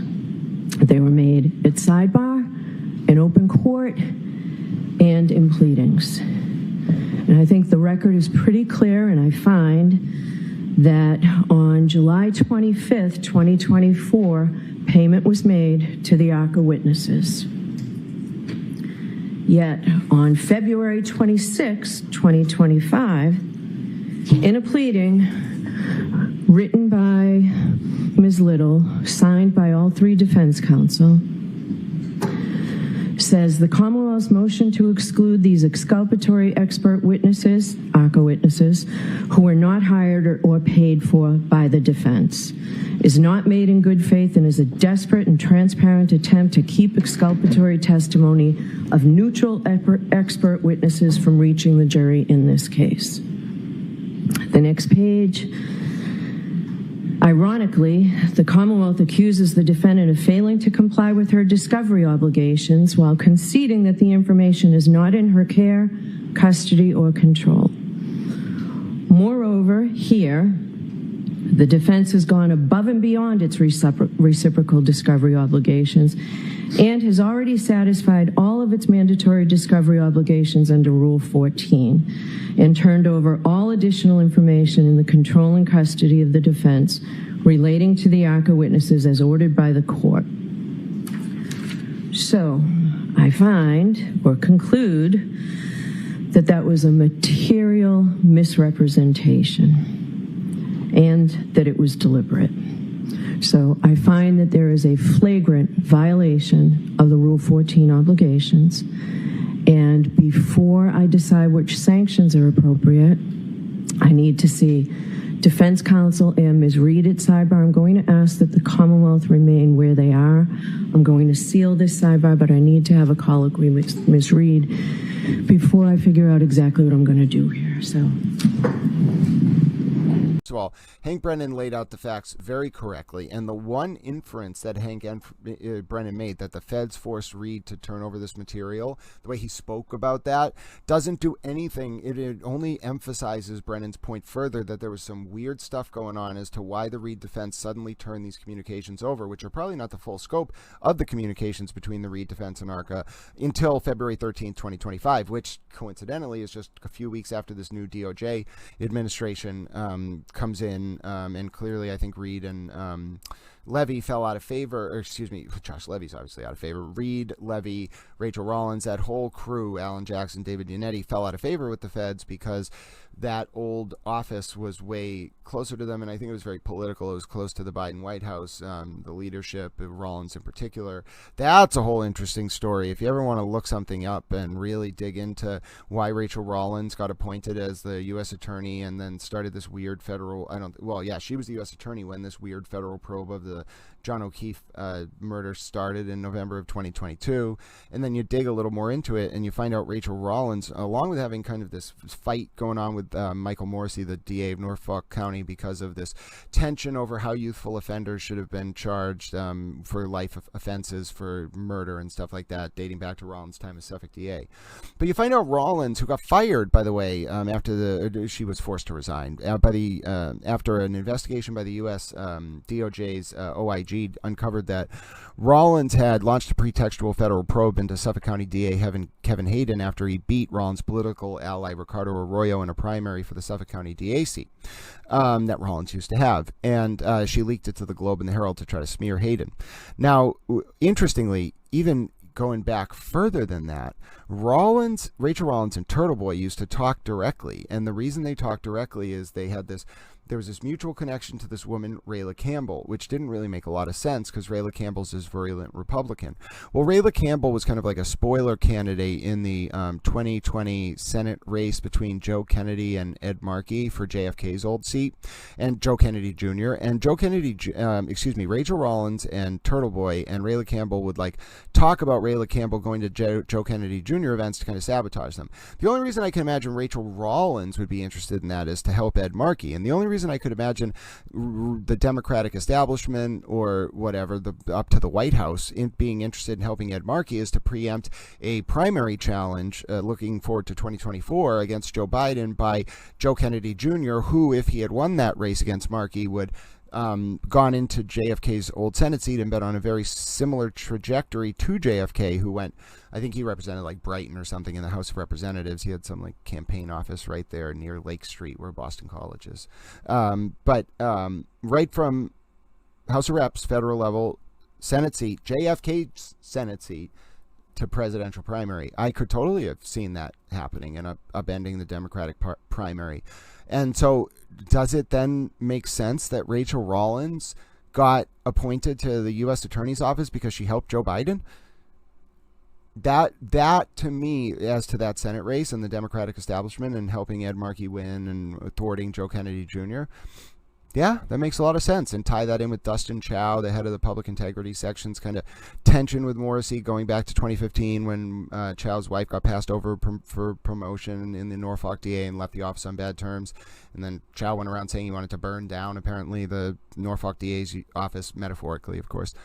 So when you think about all that and the origin of this federal probe and why Josh Levy and Rachel Rollins and the line prosecutors under Dustin Chow may have had some incentive to facilitate Karen Read going beyond the scope of the federal protective order as the nature of her contacts with ARCA, and passively, not even passively, directly in some cases, using that federal protective order as cover to shield the nature of their ongoing contacts with ARCA from the state court and state prosecutors. Certainly all lines up to me, folks. And then falling out of favor, in particular Reed and her team, because the DOJ changed from this kind of like Biden-friendly, tough on cops, etc., to Leah Foley, who probably was like, what the fuck is going on with this bullshit? Why are you doing this to these people? I'm just speculating. I'm allowed to do that. I'm a commentator. Seriously, I'm allowed to speculate as to why the U.S. attorney may have felt it important to force Reed's team to disclose these contacts that sabotage Reed's entire defense and could get Jackson thrown off the case. And is there any coincidence that right after that, it's confirmed that the U.S. attorney goes to all these different agencies and witnesses and tells them the federal probe is over into John O'Keefe's death? It's not a fucking coincidence. It was a burn notice, as I've said in the past. And so this whole idea of this withholding of these conversations is actually a microcosm of what's the larger story here that I've been harping on, that no one wanted. I mean, there were even people on the Free Karen Read side who didn't want to believe it. Except on the Free Karen Read side, on both sides, on the Justice for John O'Keefe and the Free Karen Read side, because the Free Karen Read side definitely didn't want to believe that the federal officials, after January 20th, had exposed a prior plot by Reed to collude with the DOJ to manipulate people's perception of this trial, because that would mean the DOJ was in the bag for Reed and was biased and was manipulating this process. And the thing is, I think the DOJ had some cover to do it because they really were looking into the MSP unit that covered up allegedly, potentially Sandra Birchmore's murder, wrote the police report indicating it was the result of self-harm when it clearly wasn't. You have that situation going on. So I think there was some cover, right? Maybe even some gratitude to Karen Read and Turtle Boy for helping the feds stumble onto this. Because remember, the Birchmore probe doesn't start till August of 2023. That's 18 months into the O'Keefe probe. So the O'Keefe probe goes nowhere. Then the Birchmore probe starts. Then you get this weird, like, all right, wink and a nod, Karen and her lawyers, go do what you need to do with ARCA. Don't worry about the federal protective order, wink. Don't worry about misleading the state court, wink. Don't worry about withholding Rule 14 information from the federal prosecutors, wink. As Hank Brennan said, shh, don't tell them. That was way more than just Daniel Wolf talking to Alan Jackson, in my opinion. That was the theme of the relationship between the DOJ, Karen's lawyers, and ARCA. It just came out that way at one point with Daniel Wolf being so direct. But do folks understand the implications here? I mean, even, as I said, some folks on the Justice for John O'Keefe side, the anti-Karen, Free Karen Read side, could not process the implications of this being that kind of bag job. Because do you know what it means? It means that potentially Aidan Kearney was ran as a federal informant and got a lot of cover as a result. Potentially Karen Read was providing information. Like all of this speaks to a Whitey Bulger, John Conley situation. And now, how great is it? You got Leah Foley playing the role of U.S. Attorney Carhart, coming in and finding this shit on his desk back in the 90s and being like, what the fuck is this clusterfuck? See? There you go. You've been in that U.S. Attorney's office for 30 years, or anyone who's been in this orbit. You've read Black Mass. Shout out Dick Layer. Anyone who's in that orbit, it's a very niche audience. I know I'm speaking to a very niche audience. I appreciate the general public being able to understand this, but I know who I'm talking to. Anyone who's in that orbit is going to be like, yes, that's exactly right. Leah Foley is U.S. Attorney Carhart coming in and finding this chaos. And I think, personally, I'm analyzing this, but I think that this was brilliant from U.S. Attorney Foley's office. Brilliant. I want to be a fly on that wall for that conversation. Because interpolating inductively what must have happened.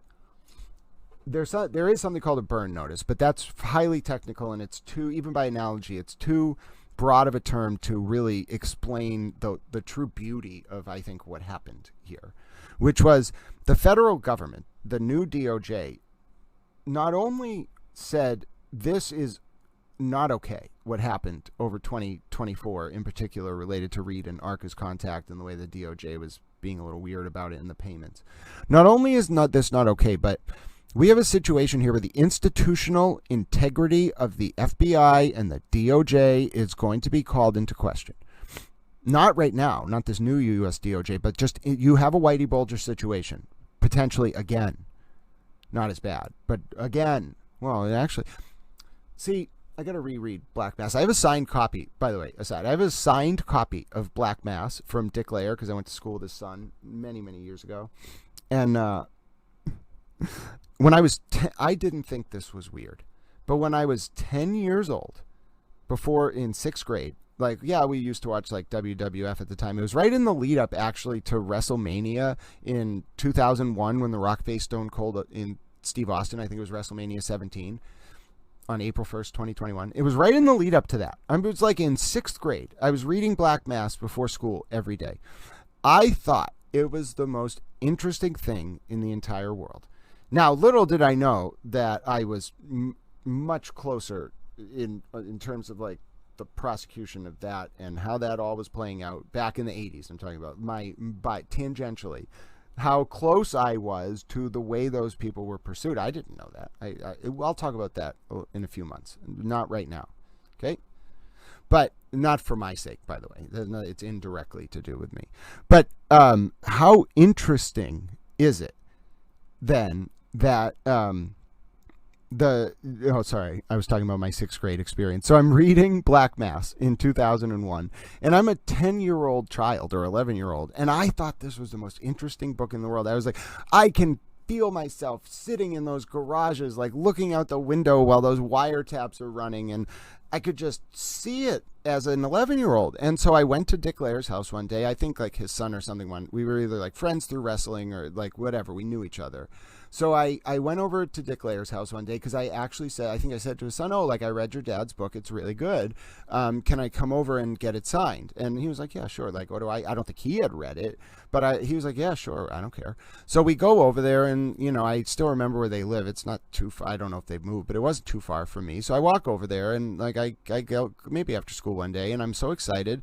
And I say to Dick Layer, oh my God, maybe this is why I always I was destined to do this kind of investigative journalism. I say to Dick Layer, like, I really like your book. Like, this is absolutely amazing. Like, you've done an incredible job. Like, will you sign this? Like, I can't believe I'm here. This man looked at me like, and I didn't understand it at the time, but he looked at me like, what is wrong with you, child? Like, you can't, first of all, now that I'm thinking about it, he was like, you can't have read this. And then I was like, yeah, no, I read it like every morning. I know it by heart. Like I have it memorized. Like, oh my God, I loved that book. I read that book all the time. And he was like, he didn't say it, but now that I think back, his reaction was like, should this child even be reading this? And he didn't say it, but now I look back, it was a very weird interaction. I still remember it. I remember like the layout of his house and the kind of rugs he had. It was very weird. Now, I'm not saying it was weird. It's weird how I distinctly remember it. It was a big moment in my childhood now that I think back. And he signed the book. You know, Dick Layer, I'm sure it's dated like March, somewhere between January and March of 2001. He signed the book. Maybe like sometime a little bit later that year, but he signed the book. And I was like, why was that weird for him? Like, shouldn't he be pleased that like someone read his book, knows who he is? Like, obviously, you know, like people know who he is, but like, shouldn't he be pleased? And looking back, like if a 10-year-old came up to me and was like, oh, I read your book about like a grisly series of mob murders and how the DOJ and the FBI tried to cover it up and the DOJ uncovered that and exposed it. I'd be like, what the fuck is wrong with, I mean, I wouldn't say, but I'd be like, okay, child, you are either like on the path to do extremely great things, or we need to be very concerned about the path that you're on. And I almost wonder, like, and I could never, going back to my interpretation of the DOJ's thoughts, which are impossible to understand, I'm just guessing. I can only imagine what the DOJ thinks. I asked Josh Levy a question one time. I'm going on a digression here. I don't care. I have a little bit of time. I asked Josh Levy a question one time at a press conference. It was about Tanya Fernandez Anderson getting arrested about taking kickbacks. These allegations seem eerily similar to the type of bonus and kickback scheme in the Correa case. How concerned are you about this behavior being endemic in the Commonwealth? I guess I would answer that by saying when we get tips or information about misconduct, whether it's in public corruption or other spaces, we pursue it, we investigate it.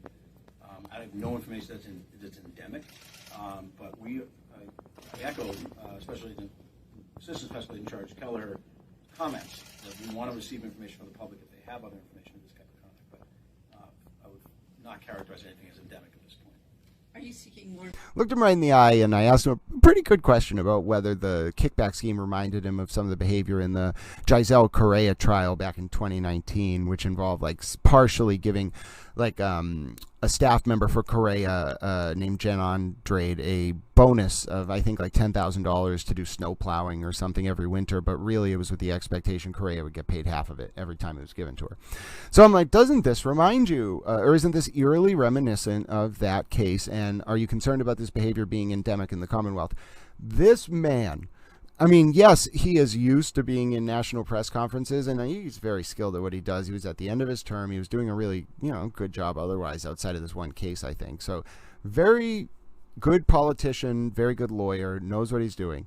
This man looked at me. You can watch the clip. I'm not going to show it now. He looked at me like, oh, that's that towel. This was just a guess, but I'm like, so that made me think, what does the DOJ even think? And obviously I've said before, like, I think they did directly express interest to me one time about joining the antitrust section. And I was like, listen, I didn't say it, but I was like, one, I don't know if the federal law right now allows a medical cannabis patient to work for the DOJ. I think there's a bill in the Senate that would allow it, the federal Senate, but they haven't done that yet because there's a brain drain. And then two, I was also like, antitrust work, I really like it, breaking up regulatory oligopolies and honoring the spirit of the Sherman Antitrust Act of 1897 as interpreted by the Robinson-Packman Act of 1937 and further updated, et cetera, et cetera. I really like that work, but one, it's very subject to political machinations. Like, it runs up against like very high level corporate influence over government, and so it's always subject to these like ebbs and flows of the political administration at the time. It's not actually as pure a pursuit of justice as I would like to do. And then secondly, the weed issue. Like, if we can smoke cannabis as medical patients and do that kind of work, if we're able to do so based on our conditions and stuff like that, I'm far more comfortable with it. But anyway, so the point is, I can only imagine what the DOJ thinks of this little towel who is sitting there analyzing this. And then furthermore, I can only imagine U.S. Attorney Foley sitting there thinking, okay, so we're in this position. Forget about me or any other member of the media. The DOJ is in this position where they're going to be left holding the bag for what Karen Reed did. And I think we see a little bit of this with Karen Reed's lawyer trying to blame Adam Deutsch. We're going to be left holding the bag here. So what does the intelligence community do if they're going to be left holding the bag? You burn the small fish. And not just that, I truly believe that the way this playbook functions here is it's not just you burn the small fish. Anyone can burn a small fish, but you make them do it themselves because it's like the ultimate demonstration of power. You see, I mean, we see like degraded forms of this with like people who demand public apologies for like to try to smear people and stuff like that. But no. This is DOJ humiliation, in my opinion, where you have material that is so damaging to you that if it were made public would ruin you. And the DOJ as punishment is like, we know our previous administration was involved in this, but the price you pay for playing that game, it's like, I called Alan Jackson Icarus before. The price you pay for flying very close to the sun is that you can indeed have your wings burned off. And this was the wings proverbially being burned off the Karen Reed defense by the compelled disclosure. I think the feds absolutely did it. Even when you have them, and you can read like the Senate transcripts of these debates, and you have the pilot saying things like, on the record, on the floor of the Senate, that Kennedy knows where he can shove this bill. Don't talk about this. I say one, I'm not here to suck Karen Reed. That is not what I do. Okay? I keep it real. And at the same time, he's got this like unbelievably huge and serious secret about Kennedy that he keeps his mouth shut on.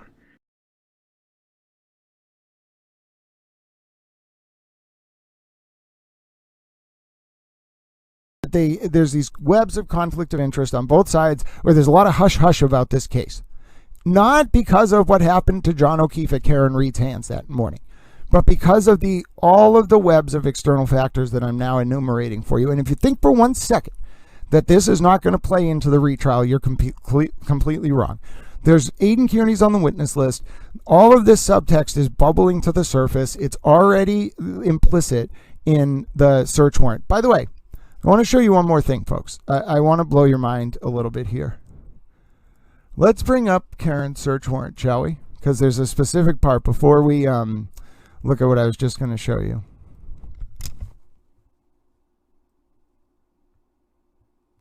Do you want to see a really interesting part of the search warrant? By the way, Jane in this search warrant is Lindsay Gattani, the person that Aidan Kearney was telling about the federal, Karen's blabbing about the federal, her links to Josh Levy and the federal probe. Do you want to see something really interesting?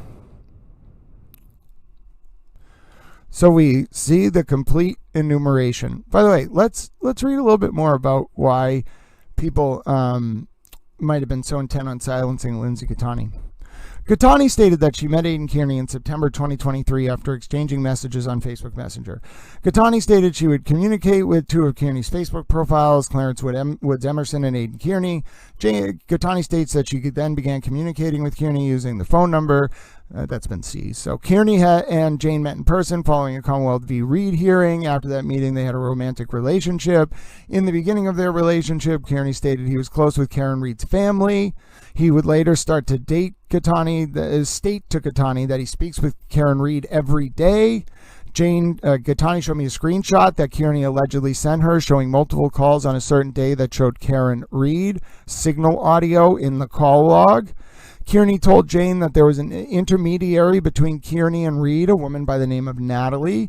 Kearney stated Natalie and Reed were angry with each other. Kearney stated to Jane that he had begun talking to Gattani, that he began talking to Reed directly. Gattani stated Kearney and Reed communicate using the Signal app because it is encrypted. Gattani states that she does not communicate with Kearney using the Signal app. So that goes to show Kearney wasn't just communicating with her on Signal. For Karen, that was a unique thing that he was basically doing with Karen and wouldn't talk with other people, even though he was relaying sensitive information to them using Signal.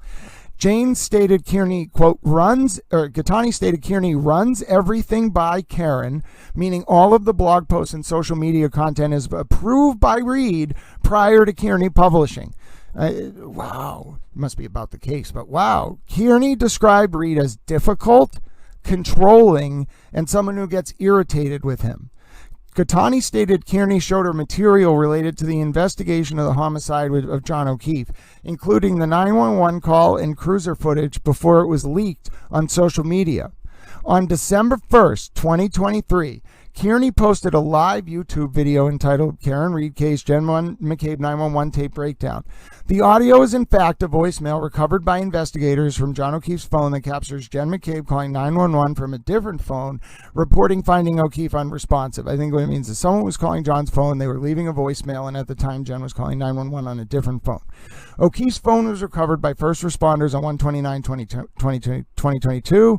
It's reasonable to assume that only the Commonwealth and Reed's attorneys are in possession of the audio file.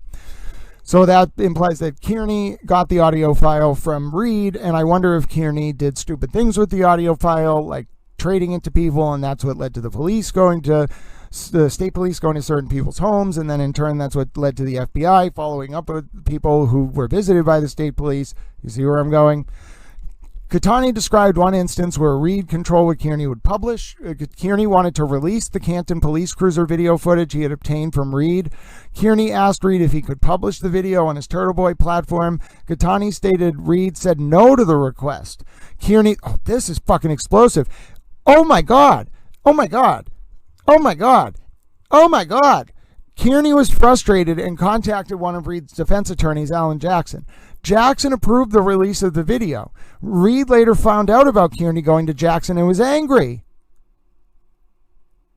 And it was right around November 28, 2023, which is when Lindsay and Aiden were still talking. That's explosive. That's part of what the content of the conversations are going to be about. Oh my God. Oh my God. It wasn't just that Karen was controlling it. If Karen would exercise editorial control in a way Aiden didn't like, Aiden would go to her lawyers who would override her. Holy shit. Holy shit. Lindsay Katani is central to all of this. I hope Hank Brennan realizes this. I don't think there's any option to appropriately contextualize the extent of the relationship between Aiden Kearney and Karen Reed, which, by the way, continued not only between April and June of 2023. June is when Natalie and Karen have the falling out, and then Karen and Aiden start talking directly. Not only, I think it was because Natalie called Karen late at night or something and it upset Karen. Not only did it continue after that, but the conversations continued after the scope of the current production to Brennan on Kearney's phone through October 5th. And the only person who has any insight, other than Aiden Kearney, who will be called as a witness, the only person who has any fucking insight into what Aiden Kearney and Karen Reed were talking about between October and December of 2023, perhaps the most crucial time of all of this, is Lindsay Katani.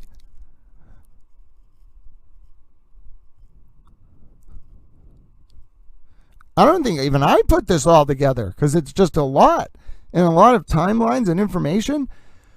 And this is explosive.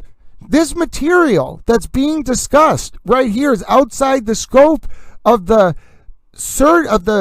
dates in Brennan's request under Rule 17, which means Lindsay Katani and her phone.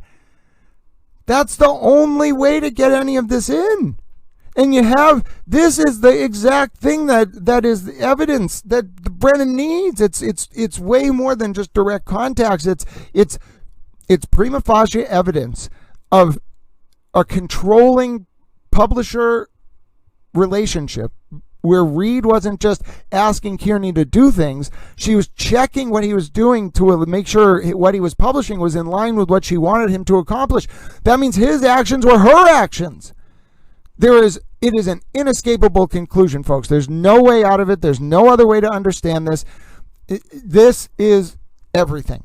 We're getting a preview by way of this search warrant, which, by the way, Hank Brennan, although it all predated him joining the case, if he ends up giving a soliloquy we'll listen to at the end of the hearing that we haven't finished, where he says, if there's stuff that shouldn't have been leaked in the Reed case, because that's his case, that is not going to happen.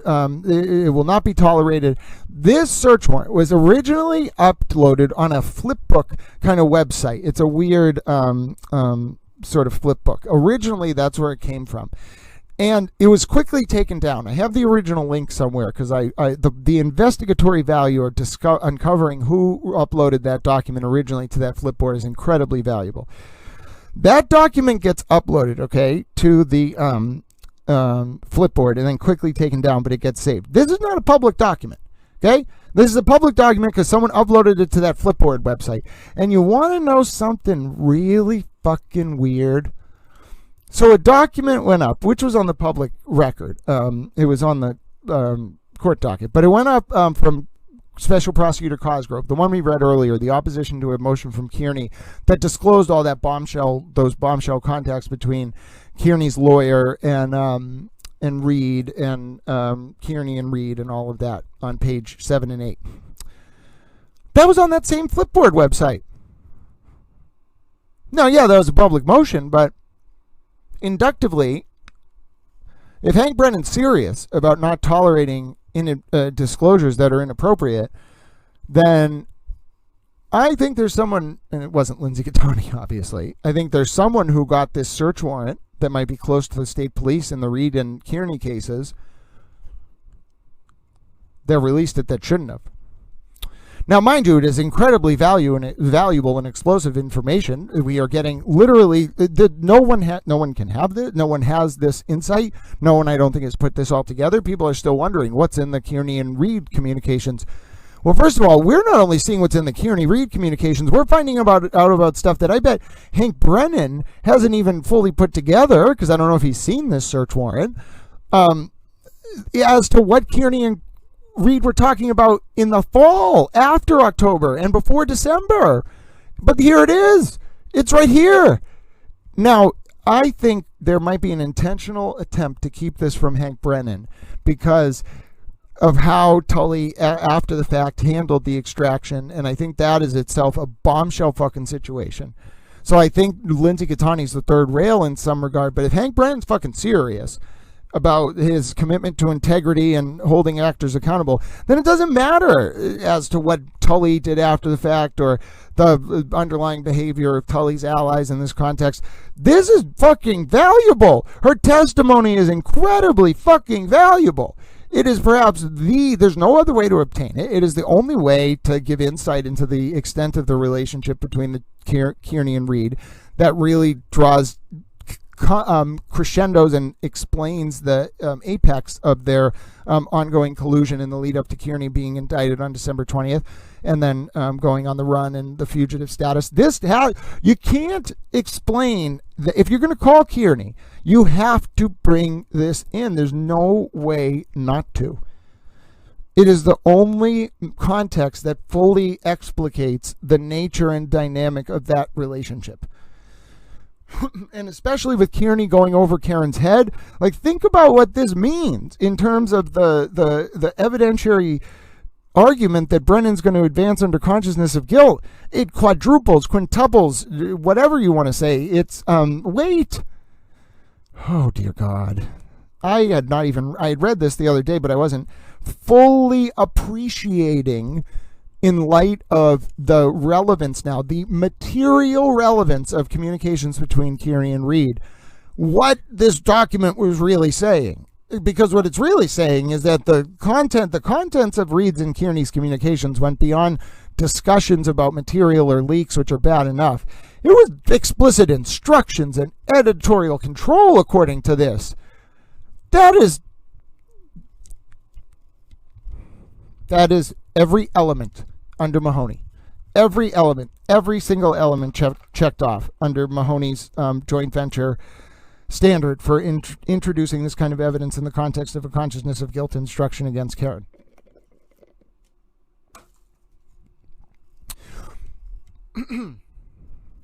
Gattani stated different sources of financial benefit for Kearney and his partners. Gattani stated Kearney is doing well with donations.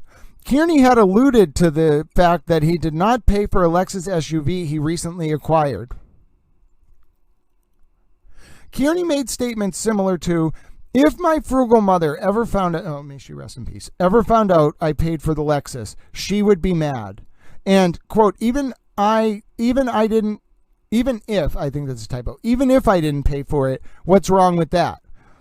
A check of RMV records revealed the Lexus was purchased in the end of June 2023. Further records revealed the vehicle was paid in full using a personal check.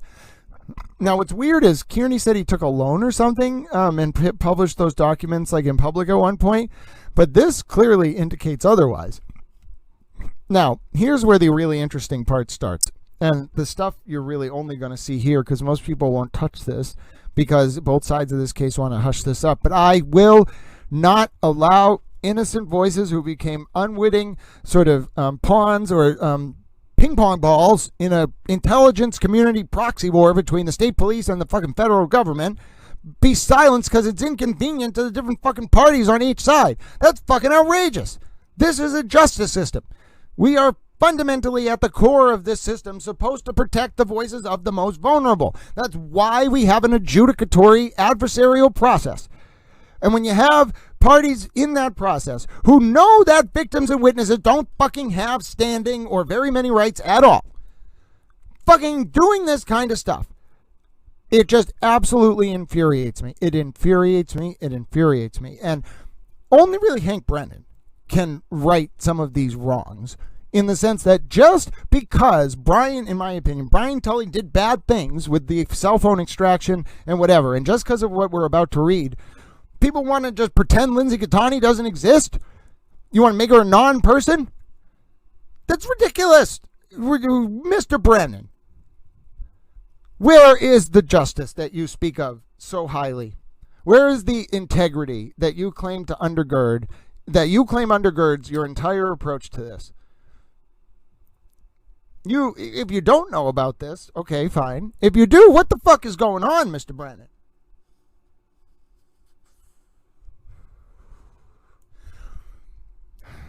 Catani stated she was told by Kearney that Reed's attorneys were working with the U.S. Attorney's Office, specifically acting U.S. Attorney for the District of Massachusetts, Josh Levy.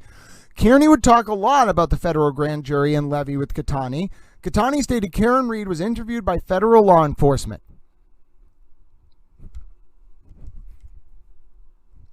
Catani also shared other comments Kearney learned from Reed that are corroborated by other information known to this affiant. Brian Tully wrote this affidavit. How much do you want to bet that redacted or withheld piece of information has to do with who the federal probe was looking into? And how much do you want to bet that the fact that the federal probe and who its scope may have related to in the fall of 2023, after the Birchmore probe started, would have been of interest to Mr. Tully, especially if Mr. Tully were, say, unprompted, asking questions about the scope of the federal probe? I don't even know if the DOJ realizes this. Now, oh, by the way, you want to see what happened after Lindsay got served a subpoena for a future grand jury? Now, folks, by the way, if Aidan Kearney got indicted, right, on December 20th, 2022, and then Lindsay got a subpoena for a future grand jury after that grand jury indicted, do you think Aidan might have been freaking out because he would have realized that there was another grand jury that might have then proceeded to look into him and Karen? And in fact, doesn't the fact that there was a no true bill on March 27, 2024, which is just 3 months after all this is going down in December of 2023, 3 to 4 months, doesn't that seem to indicate that Catani's summons that she got for a very real grand jury I think she eventually went to testify in front of, which has been attested to in public court documents, doesn't it mean that that grand jury was indeed about Karen and Aidan? But Aidan wouldn't have known the scope, right? All he would have heard was Lindsay Catani, who has all this information about his fucking contacts with Karen, gets a subpoena 2 days after Kearney gets indicted, so it's got to be a new grand jury. Catani was served a summons to appear before the grand jury on December 22nd, 2023. Kearney learned Catani was served with a summons, and they agreed to meet at her apartment on the night of December 23rd. During this meeting, Kearney told Catani to tell the grand jury she did not remember anything, delete evidence from her phone, and told her he would hire an attorney if she cooperated with him. Kearney later assaulted Jane, although those charges were no pros and the grand jury didn't indict, but the allegation in the police report was that Kearney pushed Catani onto a couch because Kearney had written notes about what Catani had been talking about with Kate Peter on a notepad. And there was Lindsay's notepad, and Lindsay took it. Kearney set it down at one point, and then Lindsay took it and put it in her shirt. And Catani tried to take it back. She wouldn't let him, and he pushed her down, was the allegation. Now, that didn't get bound over by the grand jury, but 2 other charges from that night related to Catani wiretapping Lindsay, where he recorded her without her consent. An original version of the file exists. That file got sent around allegedly, and then there was a second version edited into the record, which will be very easy to prove due to reconstructive audio analysis that can be done on the file as to splicing and source audio. It's a very rudimentary editing job that won't survive deep audio analysis and deep forensic scrutiny. There was a second edited copy of the video introduced where Gattani saying or consenting to the recording was apparently edited in, even in a way where a part where Kearney inserted himself saying something like "I'm recording," in a part where Gattani was saying "okay" to something else. But that's a matter for the evidentiary analysis pursuant to forensic examination during trial.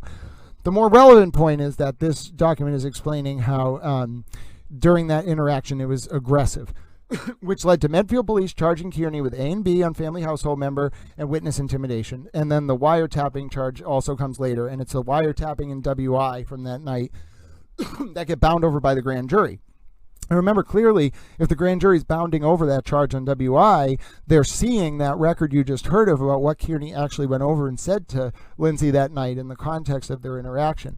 And then Kearney was arraigned on those charges on December 26th, and that's when his bail was revoked. And if you can see here, there is evidence, according to the search warrant affidavit, which was granted, of Karen engaging in witness intimidation and conspiracy.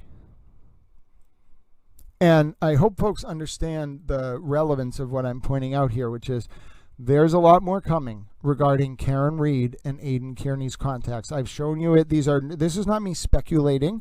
This is me enumerating with specific references to the factual record and primary source documents, a full comprehensive explication and theory as to what's going on with Aidan Kearney and Karen Reed. There was a vacancy in the office of sheriff on Dukes County. And when that happens in Massachusetts, it's the governor who appoints the new sheriff, and then so you would serve the remainder of the term and then run for election basically as an incumbent. So it's a big advantage to get appointed to that vacancy. So when the vacancy arose, Huck Look said, gee, sheriff seems like a logical progression of my career, and it was already a deputy sheriff looking to get the top spot. And so he calls up Senator Ted Kennedy. Hey, you not remember me? I'm Huck Look. I'd like to be appointed sheriff. I would like you to make a call to the Massachusetts governor and have him appoint me. And Kennedy says something to the effect of, why would I do that? And Huck recites the name of the pilot. And Kennedy says, yeah, all right, makes sense. Makes the phone call. Governor Sargent appoints Huck sheriff. He finishes out his term. He runs again. He's successfully reelected for 30 years. There was probably something going on beyond the senator taking Miss Kopechne back to the boat to return to a hotel. There may have been some other events that were planned for that night with the two of them. And after having the encounter with the deputy sheriff, Huck Look, there may have been a little panic involved. The senator may have been drinking, and if he was drinking behind the wheel, that would have been a crime in and of itself. How did you feel after that many drinks? When you got in the car, did you feel like you could drive, and did you feel how I wouldn't have gotten on the expressway. I wouldn't have gotten on the expressway at 12:15 on January 29th. I mean, it was quiet. The roads were very quiet. You can see it on the videos. And I was going, when I've had a few drinks and I drive, I always drive extra slow. So I know my alerts aren't as sharp as they should be. But I shouldn't have been driving. There may have been a little bit of panic involved. Certainly taking from the macadam road, taking a right onto a dirt road was not a mistake. We just direct the jury's attention to what, if anything, of significance you observed in this portion of the days. Yeah, so I circled in here the drop from 24.2 to 23.6, and also the steering wheel signal went from a left at 4.5 to a right 4.5, so positive to a negative. And also the same thing with the cellular opening ratio kind of stays consistently at 74%. I think the senator had driven from the ferry to the guest house they were staying at enough times to know that there was no dirt road involved. So when he turned onto the dirt road, I think it was an attempt to probably get away from the deputy sheriff's sight, and going down that road, I think he admitted to going down that road about 20 miles an hour. That road's kind of a dirt, narrow, bumpy road leading to a bridge that was a one-car bridge, and I think he, or whoever was driving the car, sort of was going too fast for the area, and then when they got to the bridge, could not navigate from the road to the bridge properly and went over the edge. There's another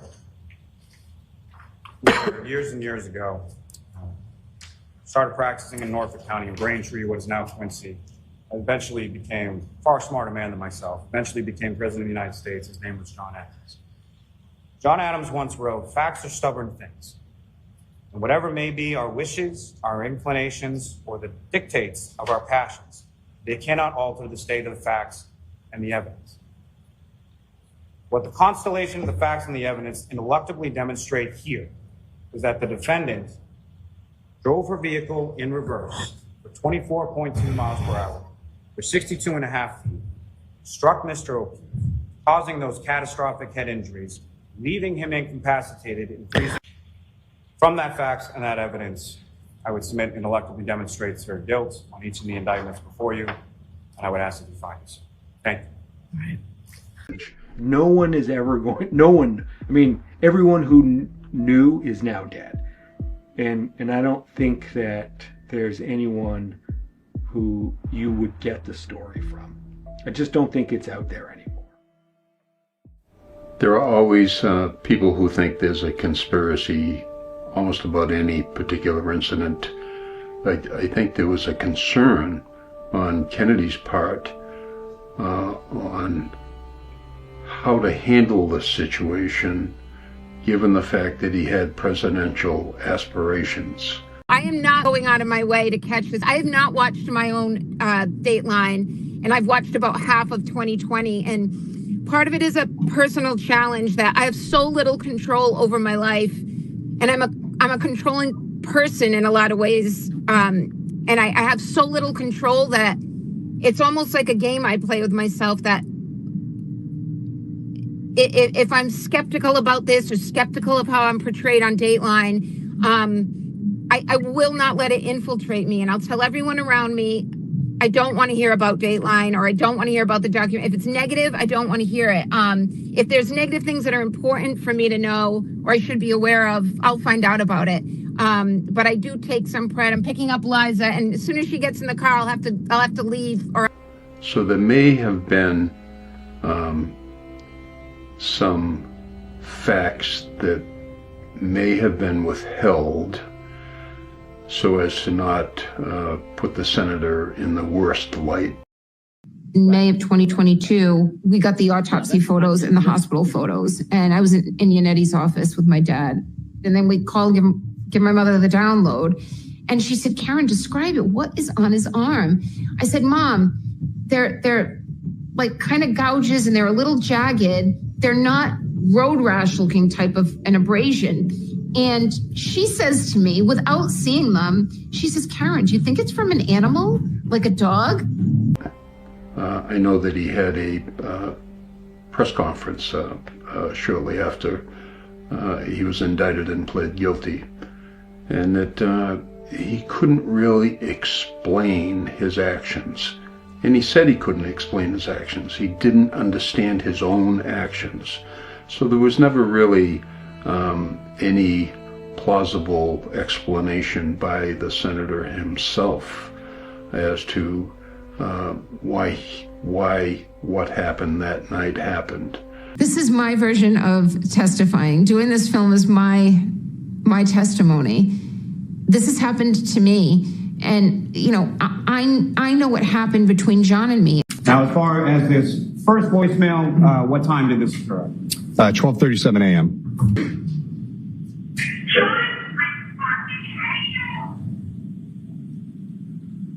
I know what happened in our life and time spent together before then.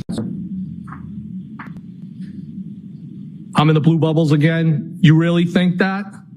I have always thought that about you. Defendant responded, what? I responded that you're hot, smart, witty, but I didn't think you were interested. Defendant responded, witty? I responded, yeah, meaning quick with a response. Tell me why you got my number and reached out to me. Defendant responded, just thought we were the same / from the same neighborhood. I responded, are you afraid to say what's on your mind? What's in your mind? And then I said, on. Defendant responded, no, didn't I? No, didn't I? Question mark. And sir, if I could turn your attention, to the next page 31 and ask you to read from that. I'm glad I'm in the blue bubble again. I'm glad I stopped by. I should have come earlier. Do you really live in Mansfield? Defendant responded, yeah. I was basically begging you. I responded, you don't have to beg me. I meant to say beg. Defendant responded, huh? I said, I will give you what you want. How are you texting right now? And I said, leaving me hanging. Defendant responded, no. I typed kids and then kinda. Defendant responded, how am I texting? And I began to say, is everyone asleep? As far as the communication from the defendant indicating, yeah, I was basically begging you, what did you take that to mean? That she wanted me to come over? And if I could turn your attention to the next page 32. If I could ask you to read from that page as well. So it starts off with the defendant saying, I just wide awake on my phone. Yes, they are. I said, I should have stayed, LOL. So now what? Question mark. Defendant said, yes, you should have. I responded, that would have been distracting. So now what? So no, what? And then I said, now. Defendant said, now what? Question mark. I responded, balls in your court. Defendant said, what do you want? I responded, loaded question. What do you want? Question mark. Defendant responded, I asked you, exclamation point. I in turn said, nope, you initiated this. If I could turn your attention to the next page 33. I could ask you to read from that, sir. I said, spit it out. I'm in the blue bubbles. Defendant said, hey, we're single and we don't have kids. We can do whatever we want. I know the events of that morning. I know what I said.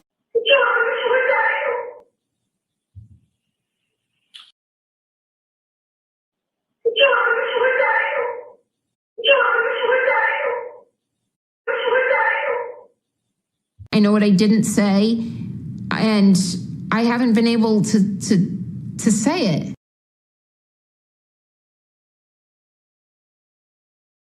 It's incredibly frustrating.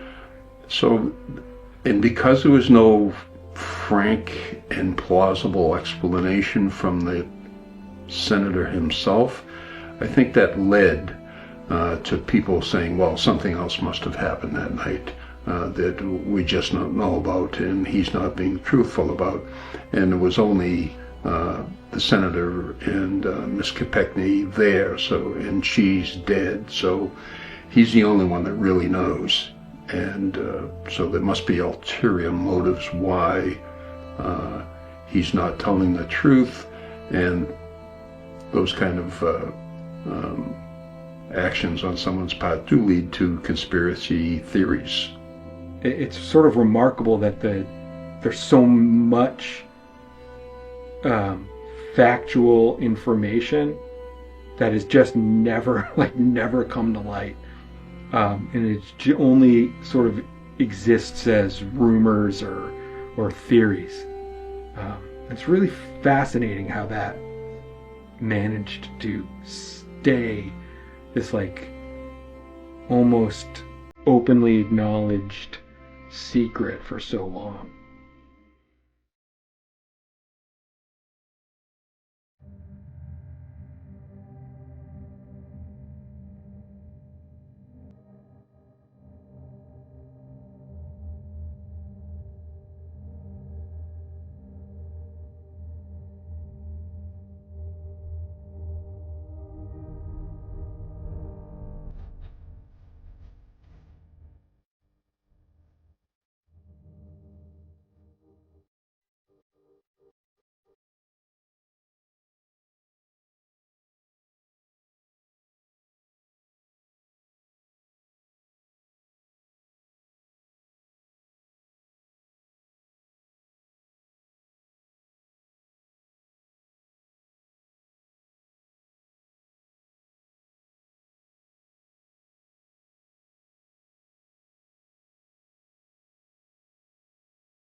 Although my doctors informed me that I suffered a cerebral concussion as well as shock, I do not seek to escape responsibility for my actions by placing the blame either on the physical and emotional trauma brought on by the accident or on anyone else.